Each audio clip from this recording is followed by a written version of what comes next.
All the competitive exams ಯಾವುದೇ ಪ್ರಶ್ನೆ ಪತ್ರಿಕೆಗಳನ್ನು ತಗೊಂಡ್ರು ಸಹ ಅಟ್ಲೀಸ್ಟ್ ಒಂದು ಕ್ವಶನ್ ಈ GST ಮೇಲೆ ಕೇಳಿರುವಂತದನ್ನ ಕಾಣ್ತೇವೆ. ಸರ್ಕಾರ GST 2.0 ನ ಯಾಕೆ ಜಾರಿಗೆ ತಂತು? ಹಾಗಿದ್ದಾಗ GST ಅಂದ್ರೆ ಏನು? ಈ ಸರ್ವಿಸ್ ಟ್ಯಾಕ್ಸ್ ಇಂದ ವ್ಯಾಟ್ ಇಂದ ಮತ್ತೆ GST, ಈಗ GST ಇಂದ GST 2.0 ನ ಜಾರಿಗೆ ತರಲಿಕ್ಕೆ ಕಾರಣ ಏನು?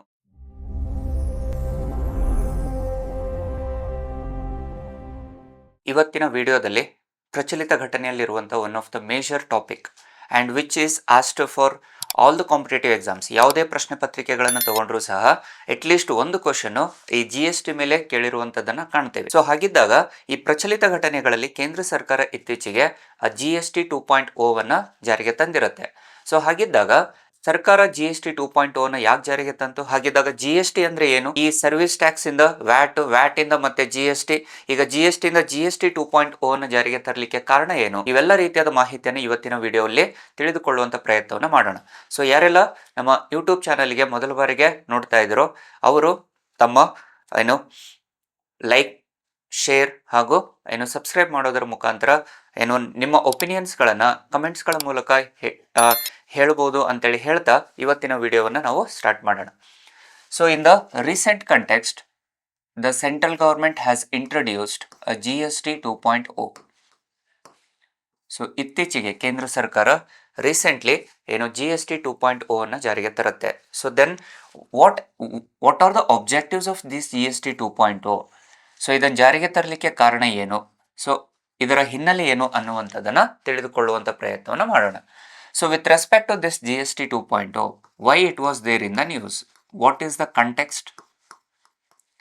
So again, the most important part of competitive exam is why it was there in the news. So on the basis of this context, again the question paper setter will give the questions. So the context admele, then what we need to discuss in this topic is what was the theme, the context and theme of the context. ಅದರ ಉದ್ದೇಶ ಏನಾಗಿತ್ತು? Then about the GST, ಈಗ GST 2.0 ನಮಗೆ ಅರ್ಥ ಆಗಬೇಕು ಅಂದ್ರೆ about the tax structure ನಮಗೆ ಅರ್ಥ ಆಗಬೇಕು. Especially in the forms of indirect tax ನಮಗೆ ಅರ್ಥ ಆಗುವಂಥದ್ದು ಬಹಳ ಇಂಪಾರ್ಟೆಂಟ್ ಆಗುತ್ತೆ. ಸೊ ತೆರಿಗೆ ವ್ಯವಸ್ಥೆ ಅಂದ್ರೆ ಏನು, ಅದು ಯಾವ ರೀತಿ ಎವಾಲ್ವ್ ಆಗುತ್ತೆ ಅನ್ನುವಂಥದ್ದನ್ನ ಇಲ್ಲಿ ಚರ್ಚೆ ಮಾಡ್ತೀವಿ. The evolution of taxation in India. And finally, we'll discuss about 2.0 version. ಈ ಎರಡನೇ ಅಂಶವನ್ನ ಸರ್ಕಾರ ಜಾರಿಗೆ ತರಲಿಕ್ಕೆ ಮುಖ್ಯ ಉದ್ದೇಶ ಏನು ಅನ್ನುವಂಥದ್ದನ್ನ ಇಲ್ಲಿ ನಾವು ಚರ್ಚೆ ಮಾಡ್ತೇವೆ. ಅಂಡ್ ಕೊನೆಗೆ ಈ ದ 2.0 ನ ಜಾರಿಗೆ ತರುವ ಕಾರಣದಿಂದ ಇದರಲ್ಲಿ ಸರ್ಕಾರಕ್ಕೆ ಆಗುವಂತ ಪಾಸಿಟಿವ್ಸ್ ಏನು, ಮೀನ್ಸ್ ಆರ್ಥಿಕತೆಗೆ ಆಗುವಂತ ಪಾಸಿಟಿವ್ಸ್ ಹಾಗೂ impacts,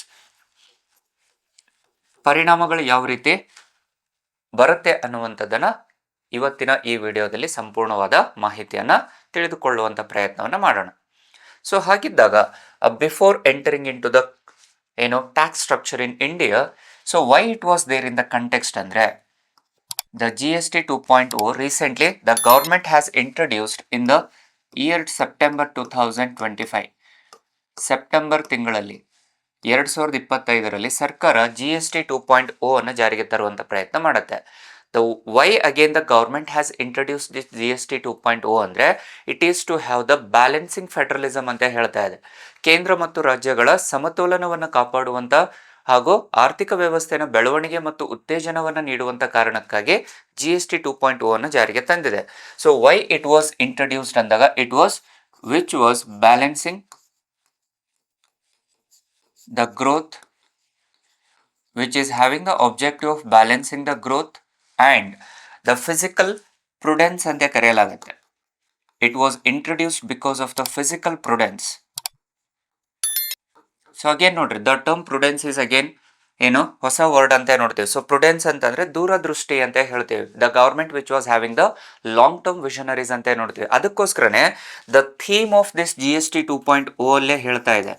It was clearly stated that the theme of the GST 2.0. ಹಾಗಿದ್ದಾಗ GST ಯ ಥೀಮ್ ಏನಿತ್ತು ಅನ್ನುವಂಥದ್ದನ್ನು ಚರ್ಚೆ ಮಾಡೋಣ.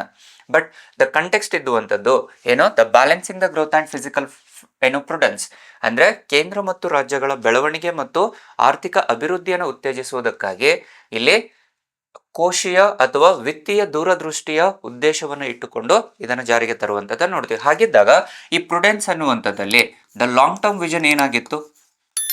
So the long term vision of the government was that is Amrit Kaal Mahotsav ಅಂತ ನೋಡ್ತೇವೆ. The long term vision of the government was Amrit Kaal, ಅಂದ್ರೆ which is nothing but Sabka Saath Sabka Vikas ಸಬ್ಕಾ ವಿಶ್ವಾಸ್ ಅಂತ ನೋಡ್ತೇವೆ. सबका साथ सबका विकास और सबका विश्वास. So this was the major objective of the government. So ಇಲ್ಲಿ ಏನು ಎಲ್ಲರನ್ನ ಒಳಗೊಂಡು ಹಾಗೂ ಎಲ್ಲರ ವಿಕಸನ ಹಾಗೂ ಎಲ್ಲರ ವಿಶ್ವಾಸದಿಂದ ಆರ್ಥಿಕ ಕ್ಷೇತ್ರದಲ್ಲಿ ಬೆಳವಣಿಗೆ ಮತ್ತು ಅಭಿವೃದ್ಧಿಯನ್ನು ಕಾಣುವಂತ ಉದ್ದೇಶವನ್ನು ಹೊಂದಿರುತ್ತೆ. ಸೊ ಅಂಡ್ ಇತ್ತೀಚಿನ ಸಂದರ್ಭದಲ್ಲಿ ಇದಕ್ಕನುಸಾರವಾಗಿನೇ ಏನು ಅಮೃತ್ ಕಾಲ್ ಮಹೋತ್ಸವ ಅನ್ನುವಂಥದ್ದು ಫ್ರಮ್ 2022 ಇಂದ ಹಿಡಿದು 2047 ವರೆಗೆ ನೋಡ್ತೇವೆ ನಾವು. ಅಂದ್ರೆ ಸ್ವತಂತ್ರ ನಂತರದಲ್ಲಿ ಅಂದ್ರೆ ಸ್ವತಂತ್ರಗೊಂಡು 100 ವರ್ಷಕ್ಕೆ ಆಧಾರವಾಗಿ ಸರ್ಕಾರ ಒಂದು ವಿಷನ್ ಅನ್ನ ಇಟ್ಕೊಂಡಿದೆ. ಸರ್ಕಾರ ಏನು ಆ ವಿಷನ್ ಏನು ಅಂತಂದ್ರೆ ಇಲ್ಲಿ ಅ ಡೆವಲಪ್ಡ್ ಇಂಡಿಯಾ ಅನ್ನುವಂಥದ್ದನ್ನು ನೋಡ್ತೀವಿ, which was having the objective of a developed India by the year 2047. ಅಭಿವೃದ್ಧಿ ಹೊಂದಿದ ರಾಷ್ಟ್ರ ಅನ್ನುವಂಥ ಉದ್ದೇಶವನ್ನ ಆಧಾರವಾಗಿ ಇಟ್ಟುಕೊಂಡು ಇಲ್ಲಿ ಸರ್ಕಾರ ಈ ಸುಧಾರಣೆಗಳನ್ನು ಜಾರಿಗೆ ತರುವಂತ ಪ್ರಯತ್ನವನ್ನು ಮಾಡ್ತಾ ಇದೆ. So this was the vision of the government by the year 2047, which is the 100 years of Indian independence ಅಂತ ನೋಡ್ತೇವೆ. ಸೊ ಇದನ್ನ ಆಧಾರವಾಗಿ ಇಟ್ಕೊಂಡೆ ದ GST 2.0 ಅಲ್ಲಿ ಅಂಡ್ ಇದಕ್ಕನುಸಾರವಾಗಿ ಇತ್ತೀಚೆಗೆ ನಮ್ಮ ನ್ಯೂಸ್ ಪೇಪರ್ ಅಲ್ಲಿ ಒನ್ ಆಫ್ ದ ಕಂಟೆಕ್ಸ್ಟ್ ಅನ್ನು ನೋಡಬಹುದು. ಭಾರತ ದೇಶ ಏನು ಜಪಾನನ್ನ ಹಿಂದಿಕ್ಕಿ ಆರ್ಥಿಕತೆಯಲ್ಲಿ 4ನೇ ಸ್ಥಾನಕ್ಕೆ ಬಂದಿರುವಂತದ್ದನ್ನ ನೋಡ್ತೇವೆ. The India in the terms of economic growth which was at the 4th place by beating Japan in terms of economy, having now India's growth rate was around some 8.1% growth rate ಅನ್ನು ಹೊಂದಿದ್ದು and 4ನೇ ಸ್ಥಾನದಲ್ಲಿದೆ having the national income of India around $4.18 trillion economy ಅಂತ ನೋಡಿದ್ವಿ. and having the objective over a period of time the India will beat Germany also and it will beat the Germany and it will be at the 3rd place by the year 2030 ಅಂತೇಳಿ ಇಲ್ಲಿ ಉದ್ದೇಶವನ್ನು ಹೊಂದಿದೆ. So ಹಾಗಾಗಿ ಇಲ್ಲಿ ಸರ್ಕಾರದ ಉದ್ದೇಶ ಇರುವಂತದ್ದು ಕೇವಲ ಆರ್ಥಿಕ ಬೆಳವಣಿಗೆ ಅಲ್ಲ, ಬದಲಾಗಿ ಅಭಿವೃದ್ಧಿಯನ್ನು ಹೆಚ್ಚಿಸುವಂತದ್ದು. So it is to develop the India by the year 2047, but for the development again it need to have revenues. So that was the reason why the long term ವಿಷನ್ಗೆ ಬೇಕಾಗಿದ್ದು ಹಣಕಾಸು. ಸೊ ಆ ಹಣಕಾಸನ್ನು ಹೆಚ್ಚಿಸುವ ಉದ್ದೇಶದಿಂದ ಇಲ್ಲಿ ಟ್ಯಾಕ್ಸ್ ಸ್ಟ್ರಕ್ಚರ್ ಅನ್ನು ಕಡಿಮೆ ಮಾಡಿದೆ. ಟ್ಯಾಕ್ಸ್ ಸ್ಟ್ರಕ್ಚರ್ ಕಡಿಮೆ ಆಯ್ತು ಅಂದ್ರೆ ಎಕ್ಸ್ಪ್ಯಾನ್ಷನ್ ಆಗುವಂಥದ್ದನ್ನು ನೋಡ್ತೀವಿ. ಸೊ ಇಲ್ಲಿ ಸರ್ಕಾರದಲ್ಲಿ ತೆರಿಗೆ ವ್ಯವಸ್ಥೆ ಕಡಿಮೆ ಆಯಿತು ಅಂತಂದ್ರೆ ಜನರಲ್ಲಿ ಹಣ ಉಳಿತಾಯವಾಗುತ್ತೆ, ಜನರಲ್ಲಿ ಹಣ ಉಳಿತಾಯ ಹೆಚ್ಚಾಯಿತು ಅಂದ್ರೆ ವೆಚ್ಚಗಳು ಹೆಚ್ಚಾಗುತ್ತೆ. ಸೊ ಅದೇ ಉದ್ದೇಶದಿಂದ GST 2.0 ಅನ್ನು ಜಾರಿಗೆ ತಂದಿರುವಂಥದ್ದನ್ನು ಕಾಣ್ತೀವಿ. And the theme of GST 2.0 was it is the short term pain and long term gain ಅಂತ ಹೇಳ್ತಾ ಇದೆ. By having the short term pain and long term gain. So this was the theme of GST 2.0. So this is very important for the exams. So almost GST 2.0 ಇತ್ತೀಚಿನ ಘಟನೆಗಳಲ್ಲಿರುವ ಕಾರಣದಿಂದ ಅದರ vision ಏನಿತ್ತು, ಅದರ theme ಏನಿತ್ತು ಅನ್ನುವಂಥ ಪ್ರಶ್ನೆಗಳನ್ನು ಅತಿ ಹೆಚ್ಚು ಬಾರಿ ಕೇಳುವಂಥ ಸಾಧ್ಯತೆ ಇರುತ್ತೆ. So for various upcoming exams it will be a very important aspect ಅಂತ ನೋಡ್ತೀವಿ. ಸೊ ಹಾಗಾಗಿ ಇಲ್ಲಿ ಅಲ್ಪಾವಧಿಗೆ ನಮಗೆ ಕಷ್ಟ ಆಗಬಹುದು, ಆದರೆ ದೀರ್ಘಾವಧಿಯಲ್ಲಿ ಅದರಿಂದ ಅತಿ ಹೆಚ್ಚಿನ ಅಭಿವೃದ್ಧಿ ಬೆಳವಣಿಗೆಗೆ ಸಹಾಯಕವಾಗುತ್ತೆ ಅನ್ನುವಂಥ ಧ್ಯೇಯವಾಕ್ಯದೊಂದಿಗೆ GST 2.0 ಅನ್ನ ಜಾರಿಗೆ ತಂದಿರುವಂಥದ್ದನ್ನು ನೋಡ್ತೀವಿ. ಆ್ಯಂಡ್ ಈ GST 2.0 ಅಲ್ಲಿ ದ ಪ್ರೆಸೆಂಟ್ ಕಂಟೆಕ್ಸ್ಟ್ ಅದ ಹೇಳುವಂಥದ್ದು ಏನಂದ್ರೆ it has reduce the tax rates with respect to the indirect tax slab rates ಅಂತ ಹೇಳ್ತಾ ಇದೆ. ಸೊ GST 2.0 ಅಲ್ಲಿ ತೆರಿಗೆ ದರಗಳನ್ನು ಕಡಿಮೆ ಮಾಡಿರುವಂಥದ್ದನ್ನು ನೋಡ್ತೀವಿ. ಸೊ 2.0 ಅನ್ನುವಂಥದ್ದು earlier the slab rates was around 5, but ನಾವು the slab rates under the indirect tax was only 2 ಅಂತ ನೋಡ್ತಾ ಇದ್ದೀವಿ. ಸೊ ಹಾಗಿದ್ದಾಗ ಆ 2 ಸ್ಲ್ಯಾಬ್ ರೇಟ್ಸ್ ಏನು, ಹಾಗಿದ್ದಾಗ ಆ 2 ಸ್ಲ್ಯಾಬ್ ರೇಟ್ಸ್ ಅಂದ್ರೆ ಏನು ಅಂತೇಳಿ ನಮ್ಗೆ ಅರ್ಥ ಆಗ್ಬೇಕಂದ್ರೆ ಫಸ್ಟ್ ಅದರ ಹಿನ್ನೆಲೆ ಅರ್ಥ ಆಗ್ಬೇಕಾಗತ್ತೆ. ಸೊ ಹಾಗಾಗಿನೇ ಅದರ ಹಿನ್ನೆಲೆ ಅಂತಂದಾಗ ನಮಗೆ usually the tax structure especially about the GST ಏನನ್ನುವಂಥದ್ದು ನಮಗೆ ಅರ್ಥ ಆಗ್ಬೇಕಾಗತ್ತೆ. ಸೊ ಇಲ್ಲಿ ಟ್ಯಾಕ್ಸ್ ಬೇಸನ್ನು ಇನ್ಕ್ರೀಸ್ ಮಾಡುವಂಥದ್ದು ಹೇಗೆ ಅನ್ನುವಂಥದ್ದನ್ನು ಚರ್ಚೆ ಮಾಡೋಕ್ಕಿಂತ ಮುಂಚಿತವಾಗಿ ದ ಜಿ ಎಸ್ ಟಿ ಬಗ್ಗೆ ಚರ್ಚೆ ಮಾಡುವಂಥ ಪ್ರಯತ್ನವನ್ನು ಮಾಡೋಣ. So the G S T, about the G S T ಅಂತ ಬಂದಾಗ, ಈ ಜಿ ಎಸ್ ಟಿಯನ್ನು ನಾವು ಜಾರಿಗೆ ತಂದಿದ್ದು it was 101st constitutional amendment act of 2016, but it was implemented since from 2017. 2016ರಲ್ಲಿ 101ನೇ ತಿದ್ದುಪಡಿ ಕಾಯ್ದೆಯನ್ನು ಜಾರಿಗೆ ತರಲಾಗುತ್ತೆ ಆ್ಯಂಡ್ ಇಂಪ್ಲಿಮೆಂಟೆಡ್ ಫ್ರಮ್ 2017. 2017ರಿಂದ ಈ ಜಿ ಎಸ್ ಟಿ ಕಾರ್ಯರೂಪಕ್ಕೆ ಬರುವಂಥದ್ದನ್ನು ನೋಡ್ತೇವೆ. And initially it was recommended by a Kelkar task force ಅಂತ ನೋಡ್ತೀವಿ. So it was been recommended by Kelkar task force. On the recommendations of this Kelkar task force under the Ministry of Finance, which works under the Ministry of Finance, ಇದರ ಅಧೀನದಲ್ಲಿ, ಹಣಕಾಸು ಸಚಿವಾಲಯದ ಅಧೀನದಲ್ಲಿ ಒಂದು ಕೆಲ್ಕಾರ್ task force ಶಿಫಾರಸ್ಸಿನ ಮೇರೆಗೆ ಭಾರತದಲ್ಲಿ 101ನೇ ಸಾಂವಿಧಾನಿಕ ತಿದ್ದುಪಡಿ ಕಾಯ್ದೆ ಅನುಸಾರವಾಗಿ ಜಾರಿಗೆ ತರುವಂಥದ್ದನ್ನು ನೋಡ್ತೀವಿ. ಸೊ ಹಾಗಿದ್ದಾಗ ಏನಿದು ಜಿ ಎಸ್ ಟಿ ಅಂತಂದರೆ, the goods and service tax ಅಂತ ಏನು ಹೇಳ್ತಾ ಇದ್ದೀವೋ ಇದರಲ್ಲಿ ಎಲ್ಲ ರೀತಿಯಾದ ತೆರಿಗೆಗಳನ್ನು, all the taxes were merged to indirect taxes ಅಂತ ಹೇಳ್ತಾ ಇದ್ದಾನೆ.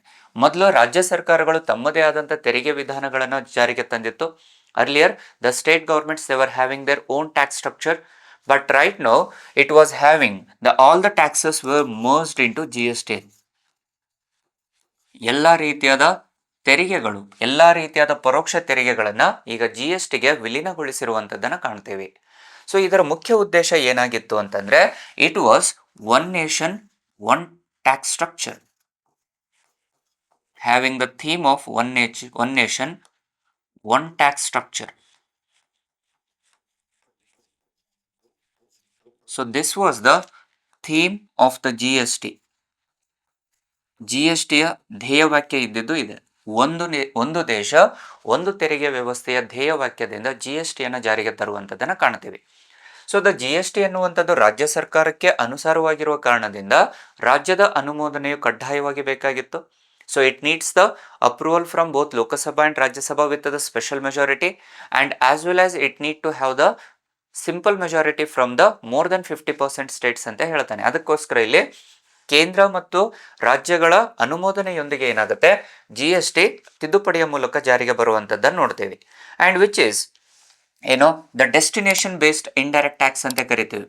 So having the theme of one nation one tax ಸ್ಟ್ರಕ್ಚರಲ್ಲಿ it was a destination based indirect tax. ಅಂದರೆ ಎಲ್ಲರಿಗೂ ಲಾಭವನ್ನು ತರುವಂಥ ಪರೋಕ್ಷ ತೆರಿಗೆ ಹೌದು. The destination based indirect tax ಅಂದರೆ ಯಾರು ಮಾರುಕಟ್ಟೆಯಲ್ಲಿ ಕೊಂಡುಕೊಳ್ಳುವಂಥ ಸಂದರ್ಭದಲ್ಲಿ ಹೇರುವಂಥ ತೆರಿಗೆಯನ್ನು ಅಂತೇಳಿ ಹೇಳ್ತಾನೆ. So usually the taxes will be imposed on the particular goods at the time of market price ಅಂತ ಹೇಳ್ತಾನೆ. ಮಾರುಕಟ್ಟೆ ಬೆಲೆಗಳಿಗೆ ತೆರಿಗೆಯನ್ನು ವಿಧಿಸುವಂಥದ್ದೇ ಇದು ಯಾವುದು ಜಿ ಎಸ್ ಟಿ ಅಂತ ಹೇಳ್ತಾ ಇದ್ದಾನೆ. ಸೊ ಹಾಗಾಗಿನೇ ಇಲ್ಲಿ ಮಾರ್ಕೆಟ್ ಪ್ರೈಸ್ ಮೇಲೆ ಅಂತ ಹೇಳ್ತಾ ಇದ್ದಾನೆ. The taxes will be imposed on market prices ಅಂತ ಹೇಳ್ತಾ ಇದ್ದಾನೆ. ಸೊ ಮಾರುಕಟ್ಟೆ ಬೆಲೆ ಏನಿರುತ್ತೋ ಅದಕ್ಕೆ ಸ್ಲ್ಯಾಬ್ ರೇಟ್ಸನ್ನು ಹೇಳ್ತಾ ಇದೆ. So on the basis of this G S T, the central government ಈ 101ನೇ ಸಾಂವಿಧಾನಿಕ ತಿದ್ದುಪಡಿ ಕಾಯ್ದೆಗೆ ಅನುಸಾರವಾಗಿ ಕೇಂದ್ರ ಸರ್ಕಾರ ಇಲ್ಲಿ 2 ವಿಧಿಗಳನ್ನು ಸಂವಿಧಾನದಲ್ಲಿ ಸೇರ್ಪಡೆ ಮಾಡುತ್ತೆ. Which added 2 articles, that is article 246A and article 279A. So these are the 2 constitutional articles, constitutional provisions which were added in the constitution.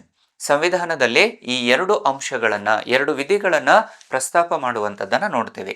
So ಈಗ 246A ಏನು ಹೇಳುತ್ತೆ ಅಂದರೆ, it was the law making authorities. ಈ G S ಟಿಯಲ್ಲಿ ಕಾನೂನು ಮಾಡುವಂಥ ಅಧಿಕಾರಗಳು ಯಾರಿಗಿದೆ ಅನ್ನುವಂಥದ್ದನ್ನು ಹೇಳ್ತಾ ಇದೆ. So the article 246A was related to central state legislative relations ಅಂತ ಕರಿತೀವಿ. ಕೇಂದ್ರ ಮತ್ತು ರಾಜ್ಯಗಳ ಶಾಸನೀಯ ಸಂಬಂಧಗಳಲ್ಲಿ ಬರುವಂಥದ್ದನ್ನು ಕಾಣ್ತೀವಿ. So which is under part 11 ಅಂತ ನೋಡ್ತೀವಿ. ಸಂವಿಧಾನದ ಭಾಗ 11ರಲ್ಲಿ ಶಾಸನೀಯ ಸಂಬಂಧಗಳಲ್ಲಿ ಈ ವಿಧಿಯನ್ನು ಸೇರ್ಪಡೆ ಮಾಡಲಾಗುತ್ತೆ. ಆ್ಯಂಡ್ ಇದರಲ್ಲಿ ಏನು ಹೇಳ್ತಾ ಇದೆ, ಸೊ ಜಿ ಎಸ್ ಟಿಯಲ್ಲಿ ಎಲ್ಲ ರೀತಿಯಾದ ಕಾನೂನು ಮಾಡುವಂಥ ಅಧಿಕಾರಗಳು ಕೇವಲ ಸಂಸತ್ತಿಗೆ ಮಾತ್ರ ಇದೆ. The parliament has the absolute authority to make the laws under the GST.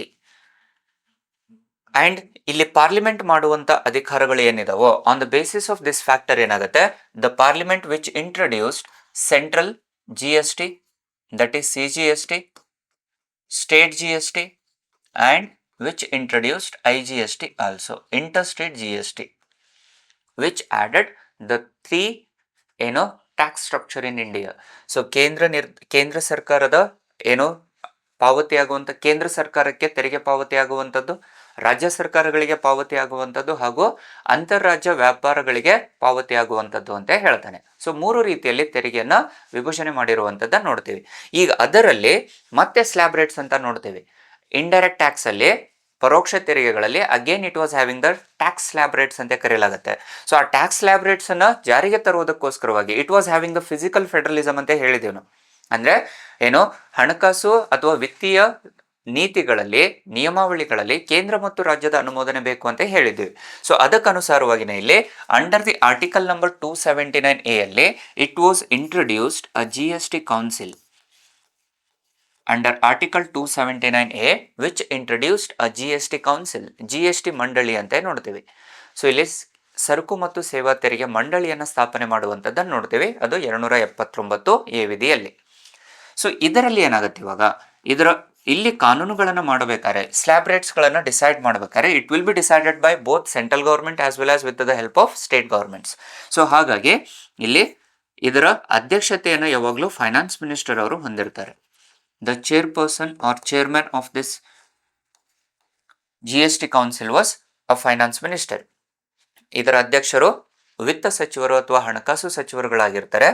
And with the composition of other state ministers also, ರಾಜ್ಯಗಳಿಂದ ಬಂದಿರುವಂತ ಎಲ್ಲ ರಾಜ್ಯದಿಂದ ಮುಖ್ಯಮಂತ್ರಿಗಳಿರ್ತಾರೆ ಅಥವಾ ಮಿನಿಸ್ಟರ್ಸ್ ಆಫ್ ಫೈನಾನ್ಸ್ ಅನ್ನ ನೋಡ್ತೀವಿ. ಯೂಶಲಿ ಯಾಕೆ ಮುಖ್ಯಮಂತ್ರಿಗಳು ಅಂದ್ರೆ ಆಯಾ ರಾಜ್ಯದ ವಿತ್ತ ಸಚಿವರುಗಳು ಮುಖ್ಯಮಂತ್ರಿಗಳೇ ಆಗಿರ್ತಾರೆ. ಹಾಗಾಗಿ ಚೀಫ್ ಮಿನಿಸ್ಟರ್ಸ್ ಪ್ಲಸ್ ಒಬ್ಬ ಮೆಂಬರ್ ಅನ್ನ ಆಯ್ಕೆ ಮಾಡಿರುವಂತದ್ದನ್ನು ನೋಡ್ತೇವೆ. ಅಂಡ್ ಈ ರಾಜ್ಯಗಳ ಮೆಜಾರಿಟಿ ಅಂತ ಏನಾದ್ರು ಬಂದ್ರೆ it was having the weightage of 2/3. The 2/3 weightage was given to the states and the central government ಇಂದನೂ ಸದಸ್ಯರಿರುವಂತದ್ದನ್ನು ನೋಡ್ತೇವೆ. And central government center has the weightage of around 1/3. ಇಲ್ಲಿ ಕೇಂದ್ರ ಮತ್ತು ರಾಜ್ಯಗಳ ಸಹಾಯದಿಂದ ಈ ಸ್ಲ್ಯಾಬ್ ರೇಟ್ಸ್ ಅನ್ನ ಡಿಸೈಡ್ ಮಾಡಲಾಗುತ್ತೆ. ಅಂದ್ರೆ ತೆರಿಗೆ ವ್ಯವಸ್ಥೆಯನ್ನ ಜಾರಿಗೆ ತರುವಂತದ್ದನ್ನು ನೋಡ್ತೇವೆ. And usually the decisions will be taken on the basis of majorities. ನಿರ್ಣಯಗಳನ್ನ ಬಹುಮತಕ್ಕನುಸಾರವಾಗಿ ಜಾರಿಗೆ ತರಲಾಗುತ್ತೆ. ಅಂಡ್ ಬಹುಮತ ಇಲ್ಲಿ 3/4 ಮೆಂಬರ್ಸ್ ಇರಬೇಕಂತ ಹೇಳ್ತೀವಿ. All the decisions need to be taken on the basis of majority. But ಆ ನಿರ್ಣಯ ತೆಗೆದುಕೊಳ್ಳುವಂತ ಸಂದರ್ಭದಲ್ಲಿ ಅದರ ಬಹುಮತ 3/4 ಇರಬೇಕಂತ ಹೇಳುತ್ತೆ. And it also need to have the quorum. ಅಂದ್ರೆ ಆ ಸಭೆಯನ್ನ ಸೇರಬೇಕಾದ್ರೆ ಕನಿಷ್ಠ ಸದಸ್ಯರ ಸಂಖ್ಯೆನ ಕೋರಮ್ ಅಂತ ಕರಿತೀವಿ. So the quorum for the GST council was half ಅಂತ ನೋಡ್ತೀವಿ, 1/2 ಅಂತ ನೋಡ್ತೀವಿ. It need to have at least a quorum of 1/2 and the decisions will be taken on the basis of majority, and majority it need to have around 3/4 ante nodteve. So this is how the GST council will make the slab rates in the indirect tax. So idara mukhya uddesha, GST mandaliya mukhya uddesha, it will impose the slab rates. ಈ slab rates indirect tax ಅಲ್ಲಿ slab rates ಅನ್ನ ಹೇಳ್ತಾ ಇದೆ. So ಈ slab rates ಅಲ್ಲಿ ಸರ್ಕಾರ 0ದಿಂದ ಹಿಡಿದು 0%, 5%, 12%, 18% and 28% tax ಅನ್ನು ಹಾಕ್ತಾ ಇತ್ತು. ಅಂಡರ್ ದ GST ಅಲ್ಲಿ 5 ರೀತಿಯಲ್ಲಿ ಸ್ಲ್ಯಾಬ್ ರೇಟ್ಸ್ ಅನ್ನ ಹೇಳ್ತಾ ಇತ್ತು. ಆಸ್ ಆಫ್ ನೌ ಈಗ 5 ರೀತಿಯಲ್ಲಿ ಹೇಳುವಂಥದ್ದು ಈಗ GST 2.0 ಅಂತ ಹೇಳೋದಕ್ಕೆ ಕಾರಣನೇ ಅದು ಏನದು, ಈ GST 2.0 ಅಲ್ಲಿ ಸ್ಲ್ಯಾಬ್ ರೇಟ್ಸ್ 5 ಇರೋದನ್ನ 2 ಮಾಡಿದ್ದಾರೆ. That is one is 5% tax rates and second one is 18% tax rate ಅನ್ನ ಹೇಳ್ತಾ ಇದ್ದಾನೆ. ಅದನ್ನು ನಾವು ಮತ್ತೆ 2.0 ವರ್ಷನ್ ಅಲ್ಲಿ will discuss clearly about this GST 2.0. Next ಇದರ ನಂತರದಲ್ಲಿ the evolution part of GST. ಹಾಗಿದ್ದಾಗ GST ನ ಮೊದಲ ಬಾರಿಗೆ ಜಾರಿಗೆ ತಂದಿರುವಂತ ರಾಷ್ಟ್ರ ಯಾವುದು ಅಂತ ಕ್ವಶನ್ ಕೇಳಿರ್ತಾನೆ. And GST was first time introduced by French ಅಂತ ನೋಡ್ತೇವೆ ನಾವು. ಫ್ರೆಂಚ್ ಮೊದಲ ಬಾರಿಗೆ GST ನ ಜಾರಿಗೆ ತರುತ್ತೆ. ಅಂಡ್ ಅದಕ್ಕನುಸಾರವಾಗಿ ಭಾರತ ದೇಶನು GST ನ ಜಾರಿಗೆ ತರುವಂತದ್ದನ್ನು ನೋಡ್ತೇವೆ. ಹಾಗಿದ್ದಾಗ ಈ GST ಇಂದ ಏನ್ ಬದಲಾವಣೆ ಆಯಿತು ಮೊದಲಿಗೆ ಅನ್ನುವಂಥದ್ದನ್ನು ಇದರಲ್ಲೇ ನಾವು ಚರ್ಚೆಯನ್ನು ಮಾಡೋಣ. So all the taxes were merged ಅಂತ ಹೇಳ್ತಾ ಇದೀವಲ್ವಾ ನಾವು. ಸೊ ಜಿ ಎಸ್ ಟಿಯಲ್ಲಿ ಎಲ್ಲ ರೀತಿಯಾದ ಕೇಂದ್ರದ ತೆರಿಗೆಗಳು ಹಾಗೂ ರಾಜ್ಯ ತೆರಿಗೆಗಳು ವಿಲೀನಗೊಂಡಿರುವಂಥದ್ದನ್ನು ನೋಡ್ತೀವಿ. ಸೊ ಇಲ್ಲಿ all the central and state taxes were merged together ಅಂತ ನೋಡ್ತೀವಿ. ಸೊ ಅರ್ಲಿಯರ್ ಟೈಮ್ಸ್ ಅಲ್ಲಿ ದ ಸೆಂಟ್ರಲ್ ಟ್ಯಾಕ್ಸಸ್ ಅಲ್ಲಿ ನೋಡ್ತಾ ಇದ್ದೀವಲ್ವಾ ನಾವು, ಸೆಂಟ್ರಲ್ ಎಕ್ಸೈಸ್ ಡ್ಯೂಟಿ, ಅದೇ ರೀತಿಯಲ್ಲಿ additional excise duty, additional customs duty, additional duty of custom, service tax, excise duty levied under the medicines, ಇವೆಲ್ಲವನ್ನು ಸೆಂಟ್ರಲ್ ಟ್ಯಾಕ್ಸ್ ಹಾಕ್ತಾ ಇತ್ತು, ಕೇಂದ್ರ ಸರ್ಕಾರ ತೆರಿಗೆಯನ್ನು ವಿಧಿಸ್ತಾ ಇತ್ತು.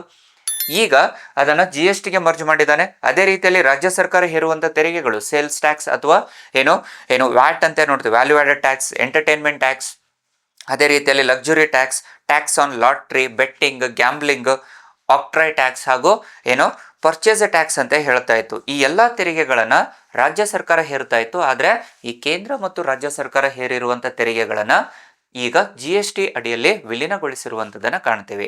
ಇವೆಲ್ಲವೂ ನಮಗೆ ಜಿ ಎಸ್ ಟಿ ಬಗ್ಗೆ ತಿಳಿದುಕೊಳ್ಳುವಂಥ ಪ್ರಯತ್ನವನ್ನು ಮಾಡಿದ್ದೀವಿ. But with respect to this ಯಾವ ತೆರಿಗೆಗಳನ್ನು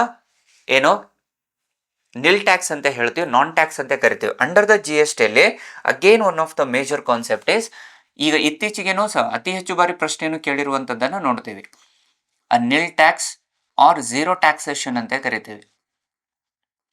ಯಾವ ಪದಾರ್ಥಗಳಿಗೆ ತೆರಿಗೆಯಿಂದ ವಿನಾಯಿತಿ ಯಾವುದೋ ತೆರಿಗೆಗಳನ್ನು ಕಟ್ಟುವಂತ ಅವಶ್ಯಕತೆ ಇಲ್ಲ ಅಂತ ಕೇಳ್ತಾರೆ.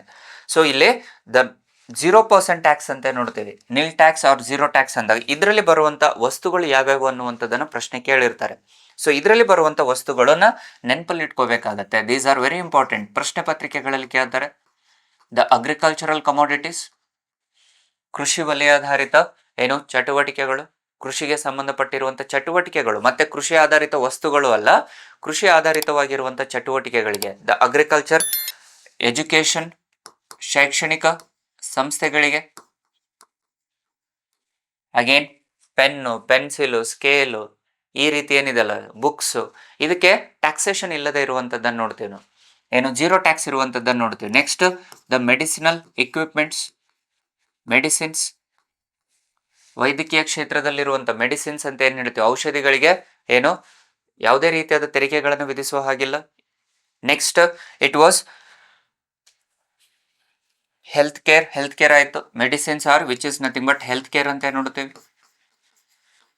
Health care items. And the religious ceremony ಅಂತ ನೋಡ್ತೀವಿ, ರಿಲಿಜಿಯಸ್ ಸೆರೆಮನಿ, ಧಾರ್ಮಿಕ ಕಾರ್ಯಕ್ರಮಗಳು ಅಂತ ನೋಡ್ತೀವಿ. But having the rent of less than 1000 rupees, 1,000ಕ್ಕಿಂತ ಕಡಿಮೆ ಏನಾದ್ರು ರೆಂಟ್ ಇತ್ತು ಅಂತಂದ್ರೆ ಅಲ್ಲಿ ಮಾತ್ರ ಧಾರ್ಮಿಕ ರಿಲಿಜಿಯಸ್ ಸೆರೆಮನಿಗೆ, ಧಾರ್ಮಿಕ ಚಟುವಟಿಕೆಗಳಿಗೆ ಯಾವುದೇ ರೀತಿಯಾದ ತೆರಿಗೆಗಳು ಬರಲ್ಲ ಅಂತ ಹೇಳ್ತಾನೆ, ಝೀರೋ ಟ್ಯಾಕ್ಸ್ ಅಂತ ಹೇಳ್ತಾನೆ. But if it was more than 1000 rupees of rent ಅಂತ ಹೇಳಿ ಬಂದ್ರೆ then they need to pay the tax ಅಂತ ಹೇಳ್ತಾನೆ. ಅದೇ ರೀತಿಯಲ್ಲಿ it was also having certain non G S T items or which is nothing but the exempted items ಅಂತ ನೋಡ್ತೀವಿ. ಇದು ಪ್ರಶ್ನೆಯನ್ನು ಅತಿ ಹೆಚ್ಚು ಬಾರಿ ಕೇಳಿದ್ದಾನೆ ಎಕ್ಸಾಮ್ಸ್ ಅಲ್ಲಿ. ದ ಎಕ್ಸೆಂಪ್ಟೆಡ್ ಐಟಮ್ಸ್, ಯಾವ ವಸ್ತುಗಳು ತೆರಿಗೆ ವ್ಯವಸ್ಥೆಯಲ್ಲಿ ಬರಲ್ಲ ಅಂತೇಳಿ ಕೇಳ್ತಾನೆ, ಅಥವಾ ವಿನಾಯಿತಿಯನ್ನು ಪಡೆದಿರುವಂಥ ವಸ್ತುಗಳು ಯಾವ್ಯಾವು ಅಂತಲೂ ಕೇಳಿರ್ತಾರೆ. So be careful. ಇಲ್ಲಿ the petroleum products are exempted from the GST. So still the state government is having the VAT under the petroleum products. Second one, the alcoholic products, ಮದ್ಯಪಾನ ಅಂತ ನೋಡ್ತೀವಲ್ವಾ ನಾವು. So alcoholic products for which again the state government having the absolute autonomy to impose the taxes. Next it was land, ಭೂಪ್ರದೇಶ. ಆ್ಯಂಡ್ ಇಲ್ಲಿ ನಮಗೆ ಅತಿ ಹೆಚ್ಚು ಬಾರಿ ಪ್ರಶ್ನೆಯನ್ನು ಕೇಳಿರುವಂಥದ್ದನ್ನು ಕಾಣ್ತೀವಿ, ರಿಯಲ್ ಎಸ್ಟೇಟ್ಸ್ ಅಂತ ಬರುತ್ತೆ. ಬಟ್ ಬಿ ಕೇರ್ಫುಲ್, ಸಂಪೂರ್ಣ ರಿಯಲ್ ಎಸ್ಟೇಟಿಗಲ್ಲ, ಬದಲಾಗಿ if the real estate was registered, ಇದರಲ್ಲಿ ರಿಜಿಸ್ಟರ್ಡ್ ಆಗಿತ್ತು ಅಂದರೆ they need to pay the stamp duties. Stamp ಡ್ಯೂಟಿಯನ್ನು ಪಾವತಿ ಮಾಡಲೇಬೇಕಾಗತ್ತೆ. And if it was registered ಅಂದರೆ ಫಾರ್ ದ ರಿಜಿಸ್ಟ್ರೇಷನ್ಗೆ again they need to pay the taxes. ಇವುಗಳಿಗೆ ಮುಖ್ಯವಾಗಿ ತೆರಿಗೆಯನ್ನು ಕಟ್ಟಬೇಕಾಗತ್ತೆ. But for land it was not having any kind of taxes ಅಂತ ನೋಡ್ತೀವಿ. ಭೂಮಿಗೆ ಯಾವುದೇ ರೀತಿಯಾದ ತೆರಿಗೆಗಳು ಇಲ್ಲ ಅಂತ ಹೇಳ್ತೀವಿ. And including the electricity also it was not having taxation for the electricity, ವಿದ್ಯುತ್ ಶಕ್ತಿಗೂ ಸಹ ಏನು ಎಕ್ಸೆಂಪ್ಟೆಡ್ ಗೂಡ್ ಅಂತ ನೋಡ್ತೀವಿ ನಾವು. ತೆರಿಗೆ ವ್ಯವಸ್ಥೆಯಲ್ಲಿ ಈ ಅಂಶಗಳು, ಈ ವಿಷಯಗಳು, ಈ ವಸ್ತುಗಳ ಮೇಲೆ ಯಾವುದೇ ರೀತಿಯಾದ ತೆರಿಗೆಗಳನ್ನ ಸರ್ಕಾರ ಹಾಕುವುದಿಲ್ಲ ಅಂತ ಹೇಳ್ತಾನೆ. ಸೊ ಹಾಗಿದ್ದಾಗ ದ ಎವಲ್ಯೂಷನ್ ಆಫ್ GST ಅಂತ ಏನಾದ್ರು ನೋಡಿದ್ರೆ, ಸೊ ಅಗೇನ್ ಭಾರತದಲ್ಲಿ ಮೊದಲ ಬಾರಿಗೆ ನಾವು ಜಾರಿಗೆ ತಂದಿರುವಂತದ್ದು ಇಟ್ ವಾಸ್ ಸರ್ವಿಸ್ ಟ್ಯಾಕ್ಸ್ ಅಂತ ನೋಡ್ತೇವೆ. Initially we introduced a service tax till 1986. 1986ರವರೆಗೆ ಭಾರತ ದೇಶ ಸೇವಾ ತೆರಿಗೆಯನ್ನು ಜಾರಿಗೆ ತರುವಂಥದ್ದನ್ನು ನೋಡ್ತೇವೆ. ಅಂದರೆ ಸೇವೆಗಳ ಮೇಲೆ ಮಾತ್ರ ತೆರಿಗೆಗಳನ್ನು ವಿಧಿಸ್ತಾ ಇತ್ತು, ಸರಕುಗಳ ಮೇಲೆ ಯಾವುದೇ ರೀತಿಯಾದ ತೆರಿಗೆಗಳಿಗೂ ಇರಲಿಲ್ಲ. So usually India adopted the socialistic form of economy, ಸಮಾಜವಾದಿ ಆರ್ಥಿಕ ವ್ಯವಸ್ಥೆಯನ್ನು ಜಾರಿಗೆ ತಂದಿರುವ ಕಾರಣದಿಂದ ಕೇವಲ ಸೇವಾ ತೆರಿಗೆಗಳನ್ನು ಮಾತ್ರ ವಿಧಿಸ್ತಾ ಇತ್ತು. It was not imposing any kind of taxation for the goods. ಸರಕುಗಳ ಮೇಲೆ ತೆರಿಗೆಯನ್ನು ವಿಧಿಸ್ತಾ ಇರಲಿಲ್ಲ. ಆದರೆ ಇದರಿಂದ ಸರ್ಕಾರಕ್ಕೆ ಹೆಚ್ಚಿನ ಆದಾಯಗಳು ಬರಲಿಕ್ಕೆ ಸಾಧ್ಯ ಇಲ್ಲ. The government loses the revenues if it was not having the taxes upon the goods. So that was the reason Y. ಈಗ ಸರಕುಗಳ ಮೇಲೆ ತೆರಿಗೆ ಇಲ್ಲದೆ ಇದ್ದಾಗ ಸರಕುಗಳ ಬೆಲೆ ಕಡಿಮೆ ಆಗುತ್ತೆ. It was the price of the commodities or goods will decreases which leads to the demand of the goods. ಸರಕುಗಳ ಬೇಡಿಕೆ ಹೆಚ್ಚಾಗುತ್ತೆ. ಸರಕುಗಳ ಬೇಡಿಕೆ ಹೆಚ್ಚಾದಾಗ ಬೆಲೆಗಳು ಹೆಚ್ಚಾಗ್ತಿದ್ದಾವೆ, ಆದರೆ ಉತ್ಪಾದನಾ ಮಟ್ಟ ಕಡಿಮೆ ಆಗ್ತಾ ಇತ್ತು. ಹಾಗಾಗಿನೇ to increase the manufacturing units, to increase the productions of various goods and services, it introduced MODVAT in the year 1986. 1986ರಲ್ಲಿ ಈ ಮ್ಯಾಡ್ ವ್ಯಾಟ್ ಅನ್ನು ಜಾರಿಗೆ ತರುತ್ತೆ. ಮಾಡ್ಯುಲೇಟೆಡ್ ವ್ಯಾಲ್ಯೂ ಆಡೆಡ್ ಟ್ಯಾಕ್ಸ್ ಅಂತ ನೋಡ್ತೇವೆ. ಅಂದರೆ ಸಂಯಮಿತ ಅಥವಾ ನಿಯಂತ್ರಿತ ಬದಲಾವಣೆಯ ಅನುಸಾರವಾಗಿ ತೆರಿಗೆ ಜಾರಿಗೆ ತಂದಿರುವಂಥ ಮೌಲ್ಯವರ್ಧಿತ ತೆರಿಗೆ ಅಂತ ಹೇಳ್ತಾನೆ. ಮಾಡ್ಯುಲೇಟೆಡ್ ವ್ಯಾಲ್ಯೂ ಆಡೆಡ್ ಟ್ಯಾಕ್ಸ್, ಸಂಯಮಿತ ಅಥವಾ ನಿಯಂತ್ರಿತ ಬದಲಾವಣೆಯೊಂದಿಗೆ ಮೌಲ್ಯವರ್ಧಿತ ತೆರಿಗೆನ ಜಾರಿಗೆ ತರುತ್ತೆ. ಆದರೆ ಇದಕ್ಕಿಂತ ಮುಂಚಿತವಾಗಿಯೇ ಸರ್ಕಾರ ಇಲ್ಲಿ ಲಾಸ್ ಆಗುವ ಕಾರಣದಿಂದ 1978ರಲ್ಲಿ it was a Jha committee ಅಂತೇಳಿ ನೋಡ್ತೀವಿ. Actually Jha committee recommended to have value added taxes in the India. ಭಾರತದಲ್ಲಿ ಮೌಲ್ಯವರ್ಧಿತ ತೆರಿಗೆಯನ್ನು ಜಾರಿಗೆ ತರುವಂಥ ಶಿಫಾರಸನ್ನು ಝಾ ಸಮಿತಿ 1978ರಲ್ಲಿ ಮಾಡುತ್ತೆ. ಆದರೆ ಕೇಂದ್ರ ಸರ್ಕಾರ ಅದನ್ನು ನಿರಾಕರಿಸುತ್ತೆ. ಸೊ ಅಲ್ಲಿ ಉತ್ಪಾದನೆ ಮಟ್ಟ ಇಲ್ಲದೆ ಇದ್ದಾಗ ತೆರಿಗೆಗಳನ್ನು ವ್ಯಾಟ್ ಜಾರಿಗೆ ತರೋದ್ರ ಮುಖಾಂತರ ವಿಫಲವಾಗತ್ತೆ ಅಂತೇಳಿ ಸರ್ಕಾರ ಅದನ್ನು ಶಿಫಾರಸುಗಳನ್ನು ರದ್ದುಗೊಳಿಸಿ ಅದರ ಬದಲಿಗೆ 86ರಲ್ಲಿ ಮೌಲ್ಯವರ್ಧಿತ ತೆರಿಗೆಯನ್ನು, ಎಸ್ಪೆಷಲಿ ಅದು ಸಂಯಮಿತ ಮೌಲ್ಯವರ್ಧಿತ ತೆರಿಗೆಯನ್ನು ಜಾರಿಗೆ ತರುತ್ತೆ. It introduced modulated value added tax. But ಇದು ಏನು ಹೇಳುತ್ತೆ, the modulated value added tax ಅಂದರೆ it was imposing the taxes upon the goods, but whatever the amount of intermediate tax ಇರುತ್ತೋ ಪ್ರತಿಯೊಂದು ವಸ್ತುಗಳ ಮೇಲೇನೂ ಸಹ ತೆರಿಗೆ ಇದ್ದೇ ಇರುತ್ತೆ. ಆ ಮಧ್ಯಂತರ ಸರಕುಗಳ ಮೇಲೆಯೂ ಸಹ ತೆರಿಗೆಯನ್ನು ವಿಧಿಸ್ತಾ ಇರುತ್ತೆ. Whatever the amount that was paid by the manufacturer in the form of intermediate goods. ಯಾವುದೇ ಒಂದು ಅಂತಿಮ ಸರಕನ್ನು ಉತ್ಪಾದನೆ ಮಾಡಬೇಕಾದ್ರೆ ಮಧ್ಯಂತರ ಸರಕುಗಳ ಮೇಲೇನೂ ತೆರಿಗೆಯನ್ನು ವಿಧಿಸ್ತಾ ಇರ್ತಾರೆ. ಅಂದರೆ ಬೇರೆ ರಾಜ್ಯಗಳಿಂದ, ಬೇರೆ ದೇಶಗಳಿಂದ ಆಮದು ಮಾಡಿಕೊಳ್ಳುವ ಕಾರಣದಿಂದ ಉತ್ಪಾದಕ ಅದರ ಮೇಲೆ ತೆರಿಗೆಯನ್ನು ಪಾವತಿ ಮಾಡಿರ್ತಾರೆ. Usually the manufacturer they are paying the intermediate taxes for the goods. So that intermediate tax ಅನ್ನು ಏನು ಕಟ್ತಾ ಇರ್ತಾರೋ ಅದನ್ನು ಏನು ಮಾಡುತ್ತೆ ಸರ್ಕಾರ, they will return to the producers. ಯಾರು ಉತ್ಪಾದನೆಯನ್ನು ಮಾಡ್ತಾ ಇದ್ದಾರೋ ಅವರಿಗೆ ಅಂತಿಮ ಸರಕುಗಳ ಮೇಲೇನೂ ತೆರಿಗೆ ಇದೆ, ಅದೇ ರೀತಿಯಲ್ಲಿ ಮಧ್ಯಂತರ ಸರಕುಗಳ ಮೇಲೇನೂ ತೆರಿಗೆಯನ್ನು ಹಾಕ್ತಾ ಇದ್ದಾರೆ. ಹಾಗಾಗಿ ಆ ಮಧ್ಯಂತರ ಸರಕುಗಳ ಮೇಲೆ ಏನು ತೆರಿಗೆ ಇರುತ್ತೋ ಆ ತೆರಿಗೆಯನ್ನು ಮತ್ತೆ ಪುನಃ ಉತ್ಪಾದಕನಿಗೆ ನೀಡುವಂಥದ್ದೇ modulated value added tax. The government was returning the intermediate taxes to the manufacturer or to the producers. But ಇದರಿಂದ ಏನಾಗುತ್ತೆ, it was having the demand. So manufacturing units ಹೆಚ್ಚಾಯಿತು, ಉತ್ಪಾದನೆ ಹೆಚ್ಚಾಗ್ತಾ ಇದೆ, ಆದರೆ ಬೇಡಿಕೆಗೆ ತಕ್ಕಂಥ ಲಾಭಾಂಶಗಳು ಸರ್ಕಾರಕ್ಕೆ ದೊರೆಯಲ್ಲ. ಲಾಭ ಸಿಗುವಂಥದ್ದು ಉತ್ಪಾದಕನಿಗೆ, ಆದರೆ ಸರ್ಕಾರ ಲಾಸ್ ಆಗುತ್ತೆ. So that was a reason why. And ಇದೇ ಸಂದರ್ಭದಲ್ಲಿ ಪೋಸ್ಟ್ ಆಫ್ಟರ್ ದ LPG ಅಂತ ನೋಡ್ತೀವಿ, ಆರ್ಥಿಕ ಸುಧಾರಣೆಗಳನ್ನು ಜಾರಿಗೆ ತರಲಾಗುತ್ತೆ. In the LPG reforms again the private sector got huge demand in the market. So private sector ಉದ್ದೇಶನೇ profits, they are getting the huge amount of profits, but whereas the government was losing the revenues. So that was the reason why it introduced a CENVAT, Central Value Added Tax ಅನ್ನು ಜಾರಿಗೆ ತರುತ್ತೆ.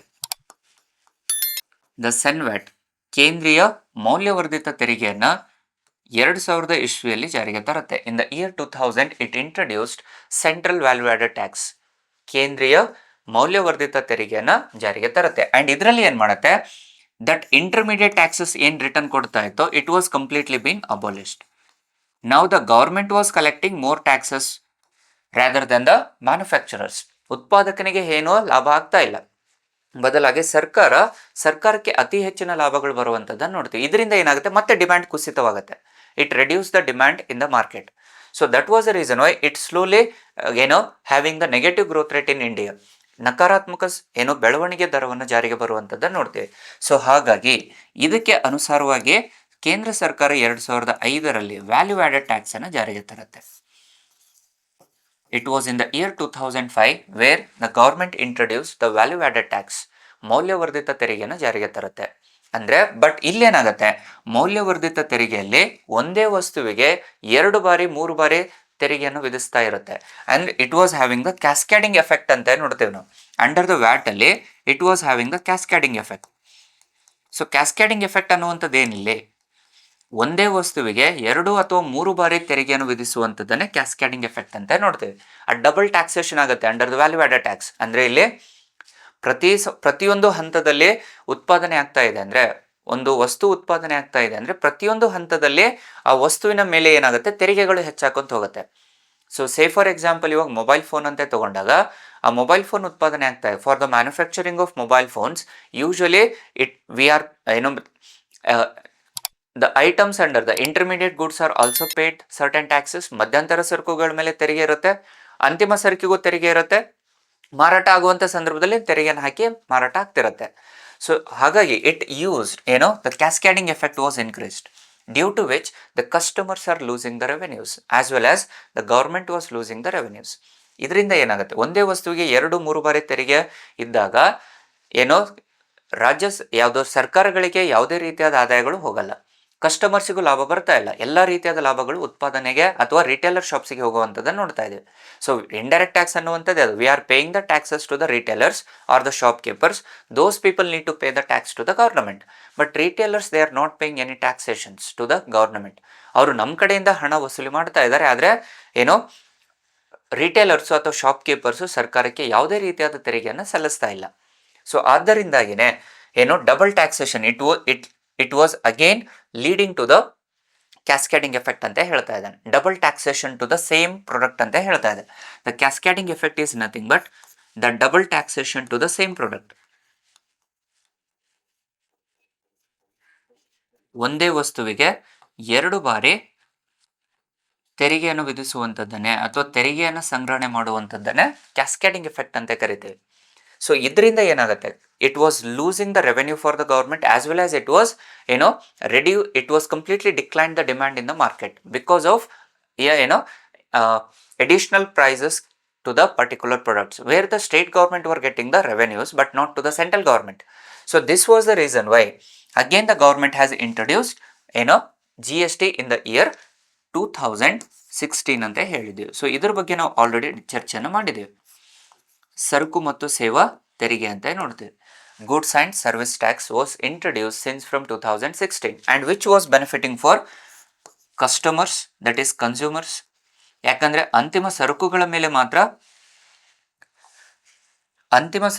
ಮೇಲೆ ಮಾತ್ರ ತೆರಿಗೆಯನ್ನು ವಿಧಿಸ್ತಾ ಇದೆ. ಮಧ್ಯಂತರ ಸರಕುಗಳನ್ನು ಆಧಾರವಾಗಿ ಇಟ್ಕೊಂಡು ಕೇವಲ ಅಂತಿಮ ಸರಕುಗಳ ಮೇಲೆ ತೆರಿಗೆ ವಿಧಿಸ್ತಾ ಇದೆ. It was imposing the taxes on the final goods, not on the intermediate goods.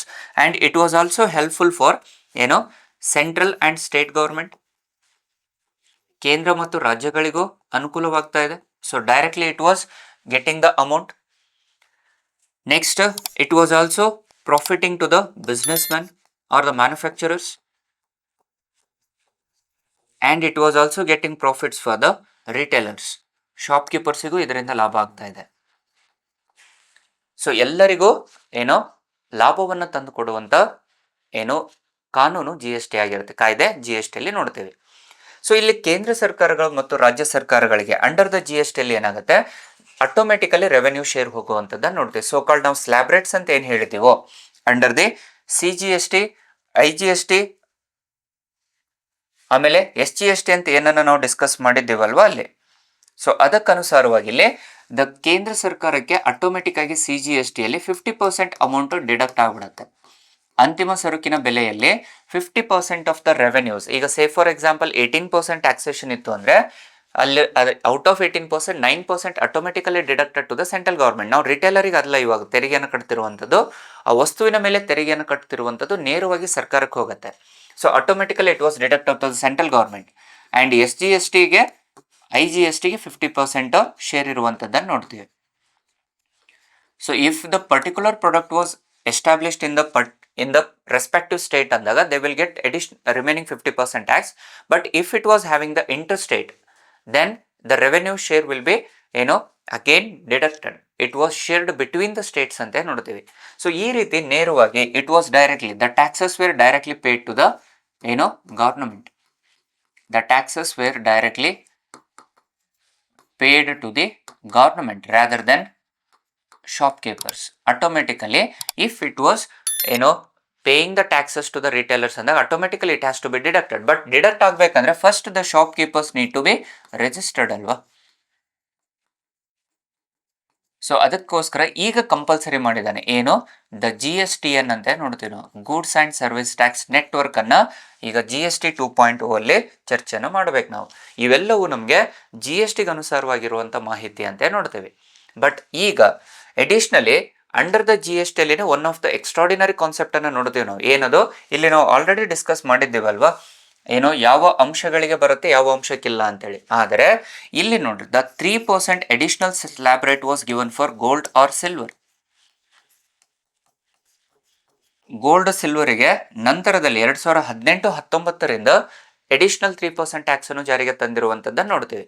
ಇವೆಲ್ಲವೂ ನಮಗೆ ರಿಲೇಟೆಡ್ ಇದ್ದಿದ್ದು GSTಗೆ. ಬಟ್ ವೈ ನಾವು GST 2.0 ನಾವು ಅದನ್ನೇ ಹೇಳ್ತಾ ಇದ್ವಿ ಈಗ. ವೈ GST 2.0 ಅಂದರೆ again the various slab rates ಅಲ್ಲಿ ಮಧ್ಯಮ ವರ್ಗ ಕುಟುಂಬದವರು ಭಾರತದಲ್ಲಿ ಸರಿಸುಮಾರು 70-80% ಜನಸಂಖ್ಯೆ ಇದ್ದಾರೆ. ಸೊ ಅವರಿಗೆ 28% ಟ್ಯಾಕ್ಸ್ ಅನ್ನುವಂಥದ್ದು ಬಹಳ ಹ್ಯೂಜ್ ಆಗುತ್ತೆ. 28% tax on particular product is very huge. So that was a reason why, to increase the tax base and to increase the long-term vision of the government introduced GST 2.0 reforms. So ಇದನ್ನು GSTಯ ಸುಧಾರಣೆಗಳು ಅಂತಲೂ ಕರೆಯಲಾಗುತ್ತೆ. ಇದರ ಮುಖ್ಯ ಉದ್ದೇಶ ಏನು, ಧ್ಯೇಯವಾಕ್ಯ ಏನು ಅಂತ ಆಲ್ರೆಡಿ ನಾವು ಹೇಳಿದ್ದೇವೆ. Having the theme of GST 2.0 was short term pain and long term gain ಅನ್ನುವಂಥದ್ದು ಧ್ಯೇಯವಾಕ್ಯ. ಅಲ್ಪಾವಧಿಯಲ್ಲಿ ನಮಗೆ ಕಷ್ಟ ಆಗುತ್ತೆ, ಆದರೆ ಅಲ್ಪಾವಧಿಯಲ್ಲಿ ನಷ್ಟ, ಆದರೆ ದೀರ್ಘಾವಧಿಯಲ್ಲಿ ಲಾಭವನ್ನು ತಂದುಕೊಡುವಂಥದ್ದೇ ಇದರ ಧ್ಯೇಯವಾಕ್ಯ. ಸೊ ಹಾಗಿದ್ದಾಗ ಏನು ಹೇಳ್ತಾ ಇದೆ under this GST 2.0 reforms? The first one was it reduce the slab rates to 2. ಮೊದಲು 5 ಸ್ಲ್ಯಾಬ್ ರೇಟ್ಸ್ ಇದ್ದಿದ್ದು ಈಗ 2 ಹೇಳ್ತಾ ಇದ್ದಾನೆ. One is 5% and second one is 18%. So 5% ಅಲ್ಲಿ it was a merit goods ಅಂತ ನೋಡ್ತೀವಿ ನಾವು. These are merit goods. 5% ಇರುವಂಥದ್ದು merit goods. Those are essential items or essential goods. ಅಗತ್ಯತೆಗೆ ಅನುಸಾರವಾಗಿ ಅತ್ಯಗತ್ಯವಾಗಿರುವಂಥ ಸರಕುಗಳು ಅಥವಾ ಅಗತ್ಯತಾ ಸರಕುಗಳಿಗೆ 5% ಟ್ಯಾಕ್ಸ್ ಅನ್ನು ಹೇರಲಾಗಿದೆ. And 18% was the standard rate ಅಂತ ನೋಡ್ತೀವಿ. This was a standard rate for other goods ಅಂತ ನೋಡಲಾಗುತ್ತೆ. ಇತರೆ ಸರಕುಗಳಿಗೆ, ಅಗತ್ಯತೆಗಳಿಗೆ ಅನುಸಾರವಾಗಿರುವಂಥ ಸರಕುಗಳಿಗೆ 5% ಟ್ಯಾಕ್ಸ್, ಇತರೆ ಸರಕುಗಳಿಗೆ 18% ಟ್ಯಾಕ್ಸ್ ಅನ್ನು ಜಾರಿಗೆ ತಂದಿದೆ. And on the basis of this, ಯಾಕೆ 2 ಜಾರಿಗೆ ತಂದಿದೆ, 5 ಇದ್ದಿದ್ದನ್ನು 2 ಯಾಕೆ ತಗೊಂಡ್ಬರ್ತಾ ಇದೆ ಅಂದರೆ, because to increase the demand and to increase the inflation in the market. ಹಿಂದಿನ ತೆರಿಗೆ ವ್ಯವಸ್ಥೆಯಲ್ಲಿ GST ದರಗಳು ಹೆಚ್ಚಾಗ್ತಾ ಇತ್ತು. ವೆರಿ ಸಿಂಪಲ್ ನೋಡಿ, ಇವಾಗ if the tax rates R decreased ಅಂದಾಗ ತೆರಿಗೆ ದರಗಳು ಕಡಿಮೆ ಆಗ್ತಾ ಇತ್ತು ಅಂತಂದ್ರೆ ಇಲ್ಲಿ ಜನರಲ್ಲಿ ಉಳಿತಾಯದ ಮಟ್ಟ ಹೆಚ್ಚಾಗುತ್ತೆ. The savings part will increase. So savings part increase ಆಯಿತು ಅಂದರೆ ದೇರ್ ಡಿಮ್ಯಾಂಡ್ಸ್ ಇನ್ಕ್ರೀಸಸ್. ಅವರಲ್ಲಿ ಉಳಿತಾಯ ಹೆಚ್ಚಾಗ್ತಾ ಇತ್ತು ಅಂತಂದರೆ ಅವರ ಬೇಡಿಕೆಗಳು ಹೆಚ್ಚಾಗುತ್ತೆ. If the demands were increased then their expenditure part will increase. ಜನಸಾಮಾನ್ಯರ ಬೇಡಿಕೆಗಳು ಹೆಚ್ಚಾಗ್ತಾ ಇತ್ತು ಅಂದರೆ ವೆಚ್ಚಗಳ ಪ್ರಮಾಣ ಹೆಚ್ಚಾಗುತ್ತೆ. ಸೊ ವೆಚ್ಚಗಳ ಪ್ರಮಾಣ ಹೆಚ್ಚಾಗ್ತಾ ಇತ್ತು ಅಂದರೆ ಇಲ್ಲಿ ಮಾರುಕಟ್ಟೆಯಲ್ಲಿ ಸರ್ಕ್ಯುಲೇಷನ್ ಆಫ್ ದ ಕರೆನ್ಸಿ ಹೆಚ್ಚಾಗುತ್ತೆ. The circulation of money increases. Circulation, not the supply. Circulation ಹೆಚ್ಚಾಗತ್ತೆ, ಹಣದ ಚಲಾವಣೆಗಳು ಹೆಚ್ಚಾಗತ್ತೆ. ಸೊ ಹಣದ ಚಲಾವಣೆ ಹೆಚ್ಚಾಗ್ತಾ ಇತ್ತು ಅಂದರೆ it will expand the market. Expansion of the market ಅನ್ನು ನೋಡ್ತೀವಿ. ಮಾರುಕಟ್ಟೆ ವಿಸ್ತರಣೆಗೊಳ್ಳುವಂಥದ್ದನ್ನು ಕಾಣಬಹುದು. So markets will be expanded. ಮಾರುಕಟ್ಟೆ ವಿಸ್ತರಣೆ ಆಗುತ್ತೆ. ಸೊ ಮಾರುಕಟ್ಟೆ ವಿಸ್ತರಣೆ ಆಗ್ತಾ ಇತ್ತು ಅಂದರೆ again it will increase the production factors. It need to increase the productions. ಉತ್ಪಾದನೆ ಮಟ್ಟ ಹೆಚ್ಚಾಗಬೇಕಾಗತ್ತೆ. ಸೊ ಈಗ ಉತ್ಪಾದನೆ ಮಟ್ಟ ಹೆಚ್ಚಾಗ್ತಾ ಇತ್ತು ಅಂತಂದ್ರೆ again for the manufacturing of various goods and services it will create job opportunities, employment opportunities. ಉದ್ಯೋಗಾವಕಾಶಗಳ ಪ್ರಮಾಣ ಹೆಚ್ಚಳವಾಗುವಂಥದ್ದನ್ನು ಕಾಣ್ತೇವೆ. ಸೊ ಉದ್ಯೋಗ ಪ್ರಮಾಣ ಹೆಚ್ಚಳವಾಗ್ತಾ ಇತ್ತು ಅಂತಂದ್ರೆ ಅಗೇನ್ ಜನಸಾಮಾನ್ಯರ ಆದಾಯಗಳು ಹೆಚ್ಚಾಗತ್ತೆ. The income increases and income ಇಂದ again their demands increases. Again the cycle repeats. ಈ ರೀತಿಯಲ್ಲಿ ಏನಾಗುತ್ತೆ, ಸೊ ಇನ್ಕಮ್ ಹೆಚ್ಚಾಗ್ತಾ ಇತ್ತು, ವೈಯಕ್ತಿಕ ಆದಾಯಗಳು ಹೆಚ್ಚಾಗ್ತಾ ಇತ್ತು ಅಂದರೆ the GDP are the national income of the country also increases. And ಇದರಿಂದ ಏನಾಗುತ್ತೆ, ಡಿಮ್ಯಾಂಡ್ ಇನ್ಕ್ರೀಸ್ ಆಗ್ತಾ ಅಂದರೆ ವಸ್ತುವಿನ ಬೆಲೆಗಳು ಹೆಚ್ಚಾಗ್ತಿದ್ದಾವೆ. ವಸ್ತುಗಳ ಬೆಲೆಗಳು ಹೆಚ್ಚಾಗ್ತಿದ್ದಾವೆ ಅಂದರೆ ನಿಧಾನವಾಗಿ ಅಲ್ಪ ಮಟ್ಟದಲ್ಲಿ ಬೇಡಿಕೆಗಳು ಹೆಚ್ಚಾಗ್ತಿದ್ದಾವೆ ಅಂತೇಳಿ ಅರ್ಥ. ಇನ್ಫ್ಲೇಷನ್ಗೆ ಟಾರ್ಗೆಟ್ ಅನ್ನು ಫುಲ್ಫಿಲ್ ಮಾಡುತ್ತೆ ಅಂತೇಳಿ ಅರ್ಥ. ಸೊ ಈ ರೀತಿಯಲ್ಲಿ ಏನಾಗುತ್ತೆ, ಇದು ಸ್ಲ್ಯಾಬ್ ರೇಟ್ಸ್ ಅನ್ನು ಕಡಿಮೆ ಮಾಡುತ್ತೆ. ಆ್ಯಂಡ್ ಈಗ ಇದರಿಂದ ಏನಾಗುತ್ತೆ, ಇವಾಗ ಟ್ಯಾಕ್ಸ್ ರೇಟ್ಸ್ ಕಡಿಮೆ ಆಗ್ತಿರೋದ್ರಿಂದ it also increases the tax base. ಯಾಕಂದ್ರೆ ಬೇಡಿಕೆಗಳಿರುವ ಕಾರಣದಿಂದ ತೆರಿಗೆಯ ಕಟ್ಟುವಂಥ ಜನಸಾಮಾನ್ಯರು ಹೆಚ್ಚಾಗ್ತಾ ಇರುತ್ತೆ. ಆ್ಯಂಡ್ ಇದು ಟ್ಯಾಕ್ಸ್ ಬೇಸ್ ಹೆಚ್ಚಾಗ್ತಿರೋದ್ರಿಂದ again it will also leads to the tax amount. It will increases the tax amount from the public. So ಇದನ್ನೇ ನಾವು ರಿಗ್ರೆಸಿವ್ ಟ್ಯಾಕ್ಸೇಷನ್ ಅಂತ ಕರೆಯಲಾಗುತ್ತೆ. This itself is known as regressive taxes. ಪ್ರತಿಗಾಮಿ ತೆರಿಗೆ ಅಂತೇಳಿ ಕರಿತೀವಿ. ಎಲ್ಲ ಸರಕುಗಳ ಮೇಲೆ ತೆರಿಗೆ ದರಗಳನ್ನು ಕಡಿಮೆ ಮಾಡುವಂಥದ್ದೇ ಪ್ರತಿಗಾಮಿ ಅಂತ ಕರೆಯಲಾಗುತ್ತೆ. The regressive taxation where if the tax rate was decreased ಅಂದಾಗ it was known as regressive taxation. And next ಏನು ಹೇಳ್ತಾ ಇದೆ ಅದು ಇಲ್ಲಿ, ದ ಸೆಕೆಂಡ್ ಆಸ್ಪೆಕ್ಟ್ ಇಸ್ 40% ಅಂತ ಹೇಳ್ತಾ ಇದೆ for the other luxury goods. 40% taxes for the luxury goods. Those are demerit goods ಅಂತ ಹೇಳ್ತಾ ಇದೆ. The demerit goods which are luxury goods, sin goods ಅಂತ ಕರೆಯಲಾಗುತ್ತೆ. ಲಕ್ಸುರಿ ಆ್ಯಂಡ್ ಸಿನ್ ಗುಡ್ಸ್ ಅಂತ ಕರಿತೀವಿ ನಾವು. ಅಂದರೆ ಟೊಬ್ಯಾಕೋ, ಸಿಗರೆಟ್ಸು, ಜನಸಾಮಾನ್ಯರು ತಮ್ಮ ಜೀವನಕ್ಕೆ ಅಪಾಯ ಮಾಡುವಂಥ ಸರಕುಗಳು, ಅಥವಾ ಕಾರ್ಬನ್ ಟ್ಯಾಕ್ಸು. ಸೊ ಇವೆಲ್ಲವೂ ಏನಾಗುತ್ತೆ, ಇವಾಗ ಸಿನ್ ಟ್ಯಾಕ್ಸಲ್ಲಿ ಬರುತ್ತೆ. ಸಿನ್ ಟ್ಯಾಕ್ಸ್ ಅಂತ ನೋಡ್ತೇವೆ. ಲಕ್ಸುರಿ ಗೂಡ್ಸು ಸಿನ್ ಗೂಡ್ಸ್ ಮೇಲೆ 40% ತೆರಿಗೆಯನ್ನು ವಿಧಿಸಿರುವಂಥದ್ದನ್ನು ನೋಡ್ತೇವೆ. And the second reform was, ಇಲ್ಲಿ goods supplier and service producers ಅಂತ ಹೇಳ್ತಾ ಇದೆ. The second reform under GST 2.0 was a goods supplier. ಯಾರ್ದು, ಆ್ಯಂಡ್ ಯಾರು ಸಪ್ಲೈಯನ್ನು ಮಾಡ್ತಾ ಇದ್ದಾರೆ, goods suppliers are nothing but producers. And second one was service providers ಅಂತ ನೋಡ್ತೇವೆ. The good suppliers and service providers.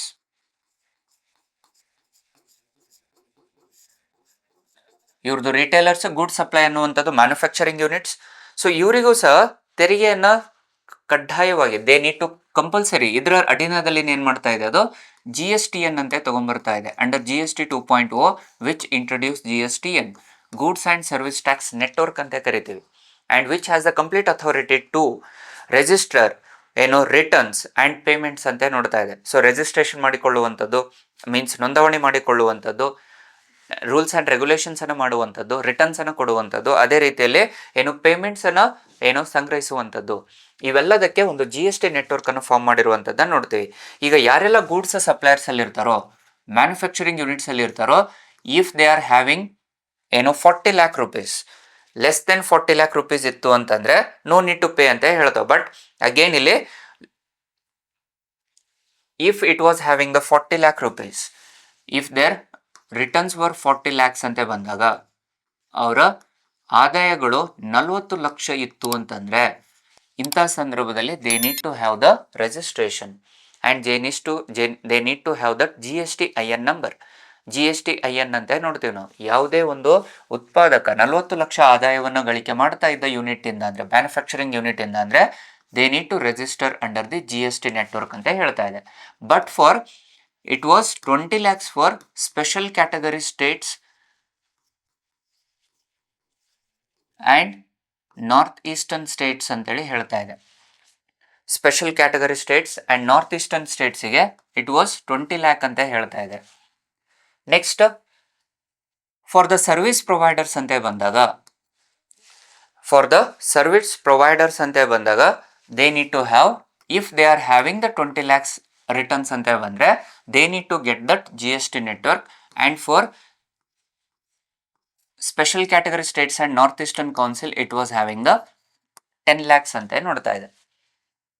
So ಈ ರೀತಿಯಲ್ಲಿ ಏನಾಗುತ್ತೆ, ದ ಸೆಕೆಂಡ್ ರಿಫಾರ್ಮ್ ಅನ್ನು ಜಾರಿಗೆ ತರುವಂಥದ್ದು ನೋಡ್ತೀವಿ under GST network. And third one was the GST appellate tribunal ಅನ್ನು ಜಾರಿಗೆ ತರುತ್ತೆ. GSTAT ಅಂತ ಕರೆಯಲಾಗುತ್ತೆ. ಅಪಿಲೇಟ್ ಟ್ರಿಬ್ಯುನಲ್ ತನ್ನದೇ ಆದಂಥ ಅಪೀಲು ನ್ಯಾಯಮಂಡಳಿಯನ್ನ ಇಲ್ಲಿ 2025ರಲ್ಲಿ ಸ್ಥಾಪನೆ ಮಾಡಿರುವಂಥದ್ದನ್ನು ನೋಡ್ತೀವಿ. ಇನ್ the year 2025 GST appellate tribunal, ಸರಕು ಮತ್ತು ಸೇವಾ ತೆರಿಗೆ ಅಪೀಲು ನ್ಯಾಯಮಂಡಳಿ ಅಂತ ಕರಿತೀವಿ. ಇದರ ಮುಖ್ಯ ಕರ್ತವ್ಯ ಏನು? ಮೊದಲು ತೆರಿಗೆ ವ್ಯವಸ್ಥೆಗೆ ಅನುಸಾರವಾಗಿ ನಿರ್ದಿಷ್ಟ ಕಾನೂನುಗಳು ಯಾವುದೂ ಇರಲಿಲ್ಲ. ಸೊ ಅಲ್ಲಿ ತೆರಿಗೆ ವಂಚನೆ ಆಯಿತು ಅಂತಂದರೆ ಅಗೇನ್ಸ್ಟ್ ಸರ್ಟೆನ್ ಫೈನ್ಸ್ ಅನ್ನು ಹಾಕ್ತಾ ಇತ್ತು. ಆದರೆ ಅದರಲ್ಲಿ ಇವಾಗ ಅತಿ ಹೆಚ್ಚು ಶಾಪ್ಕೀಪರ್ಸ್ಗಳು ತೆರಿಗೆಯನ್ನು ಕಟ್ಟದೇ ಇರುವ ಕಾರಣದಿಂದ, ದುರುಪಯೋಗ ಮಾಡಿಕೊಳ್ಳುವ ಕಾರಣದಿಂದ ಈಗ GSTAT ಇದರಿಂದ ಏನಾಗ್ತಾ ಇತ್ತು, ಸುಪ್ರೀಂ ಕೋರ್ಟ್ ಹೈಕೋರ್ಟ್ಗಳಿಗೆ ಹೆಚ್ಚಿನ ಹೊರೆ ಆಗ್ತಾ ಇತ್ತು. ಆದ್ದರಿಂದಾಗಿ GST ಅಪೀಲು ನ್ಯಾಯಮಂಡಳಿಯನ್ನು ಜಾರಿಗೆ ತರುವಂಥದ್ದನ್ನು ನೋಡ್ತೀವಿ. ಇದರ ಮುಖ್ಯ ಉದ್ದೇಶ it is to resolve the dispute resolutions under the GST. ಯಾವುದೇ ವಂಚನೆ ಮೋಸ ಆಗ್ತಾ ಇತ್ತು ಅಂದರೆ ಅದನ್ನು ತಡೆಗಟ್ಟುವಂಥ ಪ್ರಯತ್ನ ಮಾಡ್ತಾ ಇದೆ. And it will also focus on refunds and registrations. It was also dealing with respect to the registrations. It deals with the registrations and refunds. ಇದರ ನ್ಯಾಯವನ್ನು ವಿಧಿಸುವಂಥದ್ದು again GST appellate tribunal. And it was also reduce litigations. It will reduce the litigations among the manufacturing units and supplier units, and which helps for the quantitative easing ಅಂತ ನೋಡ್ತೇವೆ. ಇದನ್ನು ಜಾರಿಗೆ ತರಲಿಕ್ಕೆ ಅತಿ ಮುಖ್ಯವಾದ ಕಾರಣನೇನು? ಫಾರ್ ದ ಕ್ವಾಂಟಿಟೇಟಿವ್ ಈಸಿಂಗ್ ಅಂದರೆ ಇಲ್ಲಿ ವ್ಯವಹಾರವನ್ನು ಇನ್ನೂ ಸರಳೀಕರಣಗೊಳಿಸುವುದಕ್ಕೋಸ್ಕರವಾಗಿ GST ಅಪಿಲೇಟ್ ಟ್ರಿಬ್ಯುನಲ್ ಅನ್ನು ಜಾರಿಗೆ ತರುವಂಥದ್ದನ್ನು ಕಾಣಬಹುದು. ಸೊ ಹಾಗಿದ್ದಾಗ what are the positive aspects and negative impacts to the government by introduction of this GST 2.0. So GST 2.0 ಇಂದ ಜಾರಿಗೆ ತರೋದ್ರಿಂದಾಗಿ ಇದರ ಪಾಸಿಟಿವ್ಸ್ ಏನಿದಾವೆ by introduction of GST 2.0. So positives, first aspect ಏನಾಗುತ್ತೆ ಇವಾಗ, the stronger states are stronger Bharat ಅಂತ ಹೇಳ್ತಾ ಇದ್ದಾನೆ. ಯಾಕಂದ್ರೆ ಅತಿ ಹೆಚ್ಚಿನ ಬಾರಿ ನಗರ ಪ್ರದೇಶಗಳಲ್ಲಿ ತೆರಿಗೆಯನ್ನು ಕಟ್ತಾ ಇರುವಂತದ್ದನ್ನು ನೋಡ್ತೀವಿ. ಅಂದ್ರೆ public they will usually have the awareness for the taxations. But in the Bharat ಅನ್ನುವಂಥದ್ದು it was rural area. The rural area population doesn't aware about, they don't have that much awareness on the GSTs. So that was the reason why the stronger states and stronger Bharat ante ಹೇಳ್ತಾ ಇದೆ. This was the positive aspect for the Amrit Kal 2047. ಅದಕ್ಕೆ ಇಲ್ಲಿ ಹೇಳ್ತಾ ಇದೆ ನೋಡಿ, ಭಾರತ್ ಅಂತ ಹೇಳ್ತಾ ಇದೆ, that is rural economy. It is to empower the rural economy. ಗ್ರಾಮೀಣ ಭಾಗದ ಬೆಳವಣಿಗೆ ಮತ್ತು ಅಭಿವೃದ್ಧಿಯನ್ನು ಹೆಚ್ಚಿಸುವುದಕ್ಕಾಗಿ ಇಲ್ಲಿ GST 2.0 ಅನ್ನುವಂಥದ್ದು ಅತಿ ಹೆಚ್ಚಾಗುತ್ತೆ. ಯಾಕಂದರೆ in the rural economy where almost like 68% of the population they are in the rural economy, but they are not aware of the GST ಅಂದಾಗ ಅತಿ ಹೆಚ್ಚಿನ ಜನಸಂಖ್ಯೆ ಹೊಂದಿದ್ದೆ ಗ್ರಾಮೀಣ ಭಾಗ. ಹಾಗಾಗಿ ಅವರಿಗೆ GST ಕಟ್ಟುವಂಥ ಅಥವಾ ಅದರ ಮಾಹಿತಿ ಇಲ್ಲದೆ ಇದ್ದಾಗ ಸರ್ಕಾರದ ಆದಾಯಗಳು ಕಡಿಮೆ ಆಗ್ತಾ ಇತ್ತು. ಈಗ ತೆರಿಗೆ ವ್ಯವಸ್ಥೆ ಹೆಚ್ಚಾಗಿರುವ ಕಾರಣದಿಂದ, ತೆರಿಗೆ ದರಗಳು ಹೆಚ್ಚಾಗ್ತಿದ್ದ ಕಾರಣದಿಂದ ಅವರು ಕಟ್ತಾ ಇರಲಿಲ್ಲ. ಸೊ ಅವರು ಆದಾಯನೇ ಕಡಿಮೆ ಇರುವ ಕಾರಣದಿಂದ ತೆರಿಗೆಯನ್ನು ಕಟ್ಟುವಂಥ ಯಾವುದೇ ಜಾಗೃತಿ ಅವ್ರ ಹತ್ರ ಇರಲಿಲ್ಲ. ಸೊ ಹಾಗಾಗಿ ಇವಾಗ ತೆರಿಗೆ ದರಗಳನ್ನು ಕಡಿಮೆ ಮಾಡೋದರ ಮೂಲಕ ಈಗ ರೂರಲ್ ಎಕನಾಮಿಯಲ್ಲಿ ಟ್ಯಾಕ್ಸೇಷನ್ ಇನ್ಕ್ರೀಸ್ ಆಗುತ್ತೆ. ಸೊ ಟ್ಯಾಕ್ಸೇಷನ್ ಇನ್ಕ್ರೀಸ್ ಆಗ್ತಾ ಇತ್ತು ಅಂದರೆ ಅಗೇನ್ ಆಲ್ರೆಡಿ ಫ್ಲೋ ಚಾರ್ಟ್ ಹೇಳಿದ್ವಲ್ಲ, demand and it will expand the market. Second one, lower the taxes.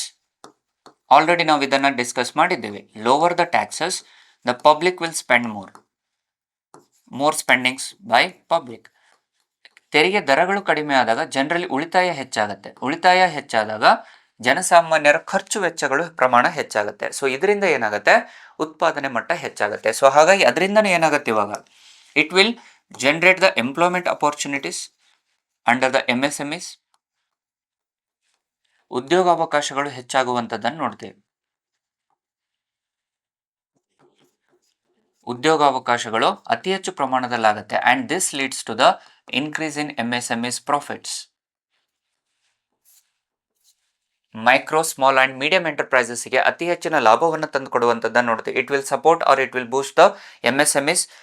Next, the tax base increases. So already ನಾವು ಡಿಸ್ಕಸ್ ಮಾಡಿರುವ ಹಾಗೆ the tax base increases even though the tax rates were decreased. So tax base increase ಆಗ್ತಿರೋದ್ರಿಂದ the tax amount will be increased. So regressive taxation ಅನ್ನುವಂಥದ್ದನ್ನು ನೋಡಿದ್ದೇವಲ್ವಾ ನಾವು, ಅದರಿಂದ tax amount also increases. So ಇದರಿಂದ ಏನಾಗುತ್ತೆ, ಈಗ MSME ಸೆಕ್ಟರ್ ಹೆಚ್ಚಾಗ್ತಿರುವ ಕಾರಣದಿಂದ it also increased export factors. The exports will be more than the imports. ರಫ್ತುವಿನ ಪ್ರಮಾಣ ಆಮದು ಪ್ರಮಾಣದಕ್ಕಿಂತ ಹೆಚ್ಚಾಗುವಂಥ ಕಾರಣದಿಂದ ಇದರಿಂದ ಏನಾಗುತ್ತೆ, ಇಂಟರ್ನ್ಯಾಷನಲ್ ಲೆವೆಲಲ್ಲಿ India can boost the economy. It will balance the international markets. International ಎಕಾನಮಿಯಲ್ಲಿ ಲಗ್ಗೆ ಇಡುವಂಥದ್ದನ್ನು ನೋಡ್ತೀವಿ. ಅಂತಾರಾಷ್ಟ್ರೀಯ ಮಟ್ಟದ ಆರ್ಥಿಕತೆಯಲ್ಲಿ ಹೆಚ್ಚು ಪ್ರಬಲವಾಗುತ್ತೆ. ಆ್ಯಂಡ್ ದಿಸ್ ಲೀಡ್ಸ್ ಟು ಏನಾಗುತ್ತೆ, the positive balance of payment ಅಂತ ನೋಡ್ತೀವಿ. The positive balance of payment, ಸಂದಾಯ ಬಾಕಿ ಪಾಸಿಟಿವ್ ಅಲ್ಲಿ ಬರುವಂಥದ್ದನ್ನು ನೋಡ್ತೇವೆ. ಇಟ್ ಈಸ್ ಸರ್ಪ್ಲಸ್ BOP ಅಂತ ನೋಡ್ತೀವಿ ಅಲ್ವಾ ನಾವು, ಉಳಿತಾಯ BOP ಅಂತೇಳಿ ಕರಿತೀವಿ, ಆರ್ ಫೇವರೇಬಲ್ BOP ಅಂತ ಕರಿತೀವಿ. The positive BOP or which leads to favourable. ಅನುಕೂಲಕರ ಸಂದಾಯ ಬಾಕಿ ಅಂತೇಳಿ ನೋಡ್ತೀವಿ. ಅಂದ್ರೆ ರಫ್ತುವಿನ ಪ್ರಮಾಣ ಆಮದುಗಳಿಗಿಂತ ಹೆಚ್ಚಿತ್ತು ಅಂದ್ರೆ ಅದು ಅನುಕೂಲಕರ ಅಂತ ಹೇಳ್ತೀವಿ, which is favourable BOP and which results into the appreciation of rupee.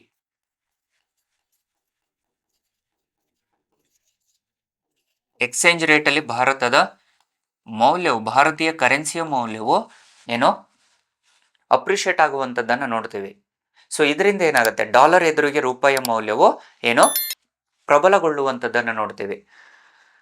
Next, ಇವೆಲ್ಲದ ಕಾರಣದಿಂದ it usually needs the social protection ಅಂತ ನೋಡ್ತೀವಿ. It will promote a social protection among the rural economy, especially in their standards. It will promote or it will increase the social protections among the people. ಜನಸಾಮಾನ್ಯರ ಸಾಮಾಜಿಕ ರಕ್ಷಣೆಯನ್ನು, ಸಾಮಾಜಿಕ ಭದ್ರತೆಯನ್ನು ಕಾಪಾಡುವಂಥದ್ದನ್ನು ನೋಡ್ತೀವಿ. ಯಾಕಂದ್ರೆ ಈಗ ತೆರಿಗೆಯನ್ನು ಕಟ್ಟಿದಾಗ ಏನಾಗುತ್ತೆ, ಅದೇ ವರ್ಷದಲ್ಲಿ ಉತ್ಪಾದನೆಯಾಗಿರುವಂಥ ಸರಕುಗಳೇ ಅವರಿಗೆ ದೊರೆಯುತ್ತೆ. the manufacturer or the retailers, they can't cheat public.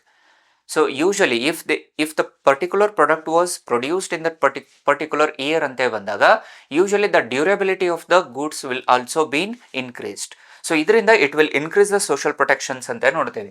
So hagiddaga what was the negative impacts? What are the impacts by introduction of this GST 2.0? But ಸದ್ಯದಲ್ಲಿ ಅದನ್ನೇ ಹೇಳಿರುವ ಹಾಗೆ ಶಾರ್ಟ್ ಟರ್ಮ್ ರೆವೆನ್ಯೂ ಲಾಸ್ ಅಂತ ನೋಡ್ತೀವಿ. ಅಲ್ಪಾವಧಿಯಲ್ಲಿ ನಷ್ಟ ಉದ್ಭವ ಆಗುವಂಥದ್ದನ್ನು ಕಾಣ್ತೀವಿ. ಅದಕ್ಕೆ it was a revenue loss for the government for short term, not for the long term. ಅಲ್ಪಾವಧಿಯಲ್ಲಿ ನಷ್ಟ ಆಗುವಂಥದ್ದನ್ನು ನೋಡ್ತೀವಿ. Revenue loss especially in the short terms. And approximately it may lose around some 48,000 crores. ಅಂದಾಜಿನ ಪ್ರಕಾರ 48,000 ಕೋಟಿ ಹಣ ನಷ್ಟ ಆಗುವಂಥದ್ದನ್ನು ಕಾಣಬಹುದು ವಾರ್ಷಿಕವಾಗಿ, ಆನ್ಯುವಲಿ ಅಂತ ನೋಡ್ತೇವೆ. Annually it may lose around 48,000 crores. So but short term loss ಅಂತ ನೋಡ್ತೇವೆ. But in the longer phase of time, in the longer duration, usually this will create more liquidity in the market. ಮಾರುಕಟ್ಟೆಯಲ್ಲಿ ಸರ್ಕಾರದಲ್ಲಿ ಅತಿ ಹೆಚ್ಚು ಲಾಭವನ್ನು ತಂದುಕೊಡುವಂಥ long term visionaries ಅಂತ ಅದಕ್ಕೆ ಹೇಳುವಂಥದ್ದು. Next, if the government is not getting our revenue loss ಆಯಿತು ಅಂತಂದರೆ the government spendings may reduced. ಯಾಕಂದ್ರೆ ಸರ್ಕಾರದ ಅತಿ ಮುಖ್ಯವಾದ ಮೂಲ ಯಾವುದು ಅಂತಂದ್ರೆ ಅದು ತೆರಿಗೆ ವ್ಯವಸ್ಥೆ. So the government spendings may decline. ಸರ್ಕಾರದ ವೆಚ್ಚಗಳ ಪ್ರಮಾಣ ಕಡಿಮೆ ಆಗುವಂತ ಸಾಧ್ಯತೆಗಳಿರುತ್ತೆ. And it may lead to the lack in welfare and developmental programs. ಕಲ್ಯಾಣ ಮತ್ತು ಅಭಿವೃದ್ಧಿ ಯೋಜನೆಗಳಿಗೂ ಸಹ ಅದು ಕಡಿಮೆ ವೆಚ್ಚಗಳು ಆಗಬಹುದು. ಸೊ ಇದರಿಂದ ಜನಸಾಮಾನ್ಯರ ಅವಶ್ಯಕತೆಗಳಿಗೆ ಅನುಸಾರವಾಗಿರುವಂತಹ ಯೋಜನೆಗಳನ್ನ ಕಡಿಮೆ ಮಾಡಲಾಗುತ್ತೆ.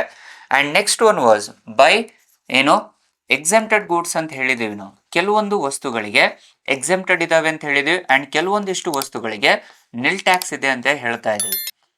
ಸೊ ಇದರಿಂದ ಏನಾಗುತ್ತೆ, it may increase the prices. So ರಾಜ್ಯ ಸರ್ಕಾರಗಳು ಆ ವಸ್ತುವಿನ ಮೇಲೆ ತೆರಿಗೆಗಳನ್ನು ವಿಧಿಸಬಹುದು. Increase the taxes upon those especially the exempted goods ಅಂತ ನೋಡ್ತೇವೆ. So especially under the exempted goods ಒಳಗೆ ಅಗೇನ್ ಅಲ್ಲಿ ಅಂಡರ್ ದ ಎಕ್ಸೆಂಪ್ಟೆಡ್ ಗೂಡ್ಸ್ ಅಲ್ಲಿ ಇರುವ ಕಾರಣದಿಂದ for these exempted goods it was having the authority of imposing the taxes for states. ರಾಜ್ಯಗಳಿಗೆ ಅಧಿಕಾರಗಳಿರುತ್ತೆ. ರಾಜ್ಯ ಸರ್ಕಾರಕ್ಕೆ ತೆರಿಗೆಗಳನ್ನು ವಿಧಿಸುವಂತ ಅಧಿಕಾರ ಇರುತ್ತೆ. The state government can impose VAT on those goods. So it increases the taxes. Tax rates ಅನ್ನು increase ಮಾಡುತ್ತೆ, ತೆರಿಗೆ ದರಗಳನ್ನ ಇನ್ಕ್ರೀಸ್ ಮಾಡುತ್ತೆ. ಸೊ ಇದರಿಂದ ಏನಾಗುತ್ತೆ, it may leads to the skewflation ಅಂತ ನೋಡ್ತೀವಿ. ಮಾರುಕಟ್ಟೆಯಲ್ಲಿ ಕೆಲವು ಸರಕುಗಳ ಬೆಲೆಗಳು ಹೆಚ್ಚಳವಾಗುವಂಥದ್ದನ್ನ ಸ್ಕ್ಯೂಫ್ಲೇಷನ್ ಅಂತ ಕರಿತೀವಿ. ಸೊ ಹಾಗಾಗಿನೇ ಇಲ್ಲಿ it may create certain losses for the government also. So ವಿವಿಧ ಆರ್ಥಿಕ ಚಟುವಟಿಕೆಗಳಲ್ಲಿಯೂ ಸಹ ಇದು ಅಲ್ಪ ಮಟ್ಟದಲ್ಲಿ ನಷ್ಟ ಆಗಬಹುದು. ಆದರೆ ಸರ್ಕಾರದ ಉದ್ದೇಶ ಲಾಂಗ್ ಟರ್ಮ್ ಅಂತ ನೋಡ್ತಾ ಇದ್ದೀವಿ ನಾವು. ಸೊ ದೀರ್ಘಾವಧಿಯಲ್ಲಿ ಇದರಿಂದ ಲಾಭ ಇದೆ. ಸೊ ದೀರ್ಘಾವಧಿಯಲ್ಲಿ ಸರ್ಕಾರದ ಉದ್ದೇಶ it is a developed India. For the developed ಇಂಡಿಯಾಗೆ ಸರ್ಕಾರದ ಸಂಪೂರ್ಣ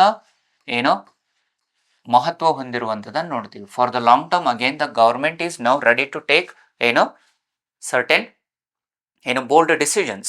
They are ready to lose certain revenues, but ultimately in the long term, by the year 2047, India wants to become a developed India, for which again the government is taking these risk in the economy ಅಂತ ನೋಡ್ತೇವೆ. So ಅಲ್ಪಾವಧಿಯಲ್ಲಿ ನಷ್ಟ ಆದರೂ ದೀರ್ಘಾವಧಿಯಲ್ಲಿ ಭಾರತ ಅಭಿವೃದ್ಧಿ ರಾಷ್ಟ್ರವಾಗುವ ಕಾರಣದಿಂದ and more than $10 trillion economy ಮಾಡಿಕೊಳ್ಳುವುದಕ್ಕೋಸ್ಕರವಾಗಿ ಸರ್ಕಾರ ಈ ದೀರ್ಘಾವಧಿಯ ಆಲೋಚನೆಯಿಂದ ಈ GST 2.0 ಅನ್ನು ಜಾರಿಗೆ ತಂದಿರುವಂಥದ್ದನ್ನು ಕಾಣ್ತೀವಿ. ಸೊ ಇದರಲ್ಲಿ ಹಲವಾರು ಬಾರಿ ಪ್ರಶ್ನೆಗಳನ್ನು ಪ್ರತಿಯೊಂದು ಎಕ್ಸಾಮ್ಸ್ ಅಲ್ಲಿನೂ ಸಹ ಒಂದು ಕ್ವಶನ್ ನಿಮಗೆ GST ಮೇಲೆ ಇದ್ದೇ ಇರುತ್ತೆ. ಸೊ ಹಾಗಾಗಿ ಈ ವಿಡಿಯೋ ಮೋಸ್ಟ್ ಇಂಪಾರ್ಟೆಂಟ್, ಈ ಟಾಪಿಕ್ ನಿಮಗೆ most important for all the competitive exams. So prelims mains ಎರಡೂ ಆಸ್ಪೆಕ್ಟ್ಸ್ ಅಲ್ಲಿನೂ ನಾವು ಕವರನ್ನು ಮಾಡುವಂಥ ಪ್ರಯತ್ನವನ್ನು ಮಾಡಿದ್ದೇವೆ. ಸೊ ಈ ವಿಡಿಯೋ ನಿಮಗೆ ಇಷ್ಟ ಆದಲ್ಲಿ ಲೈಕ್ ಮಾಡಿ, ಶೇರ್ ಮಾಡಿ, ಹಾಗೂ ನಿಮ್ಮ ಸರ್ಕಲಲ್ಲಿ ಶೇರ್ ಮಾಡೋದರ ಮುಖಾಂತರ, ವಿವಿಧ ಗ್ರೂಪ್ಸ್ಗಳಲ್ಲಿ ಶೇರ್ ಮಾಡೋದರ ಮುಖಾಂತರ, ಆಮೇಲೆ ನಮ್ಮ ಯೂಟ್ಯೂಬ್ ಚಾನಲ್ಗೆ ಸಬ್ಸ್ಕ್ರೈಬ್ ಮಾಡಿ ಅಂತ ಹೇಳ್ತಾ ಇವತ್ತಿನ ವಿಡಿಯೋವನ್ನು ಮುಗಿಸ್ತಾ ಇದ್ದೀವಿ. ಧನ್ಯವಾದಗಳು.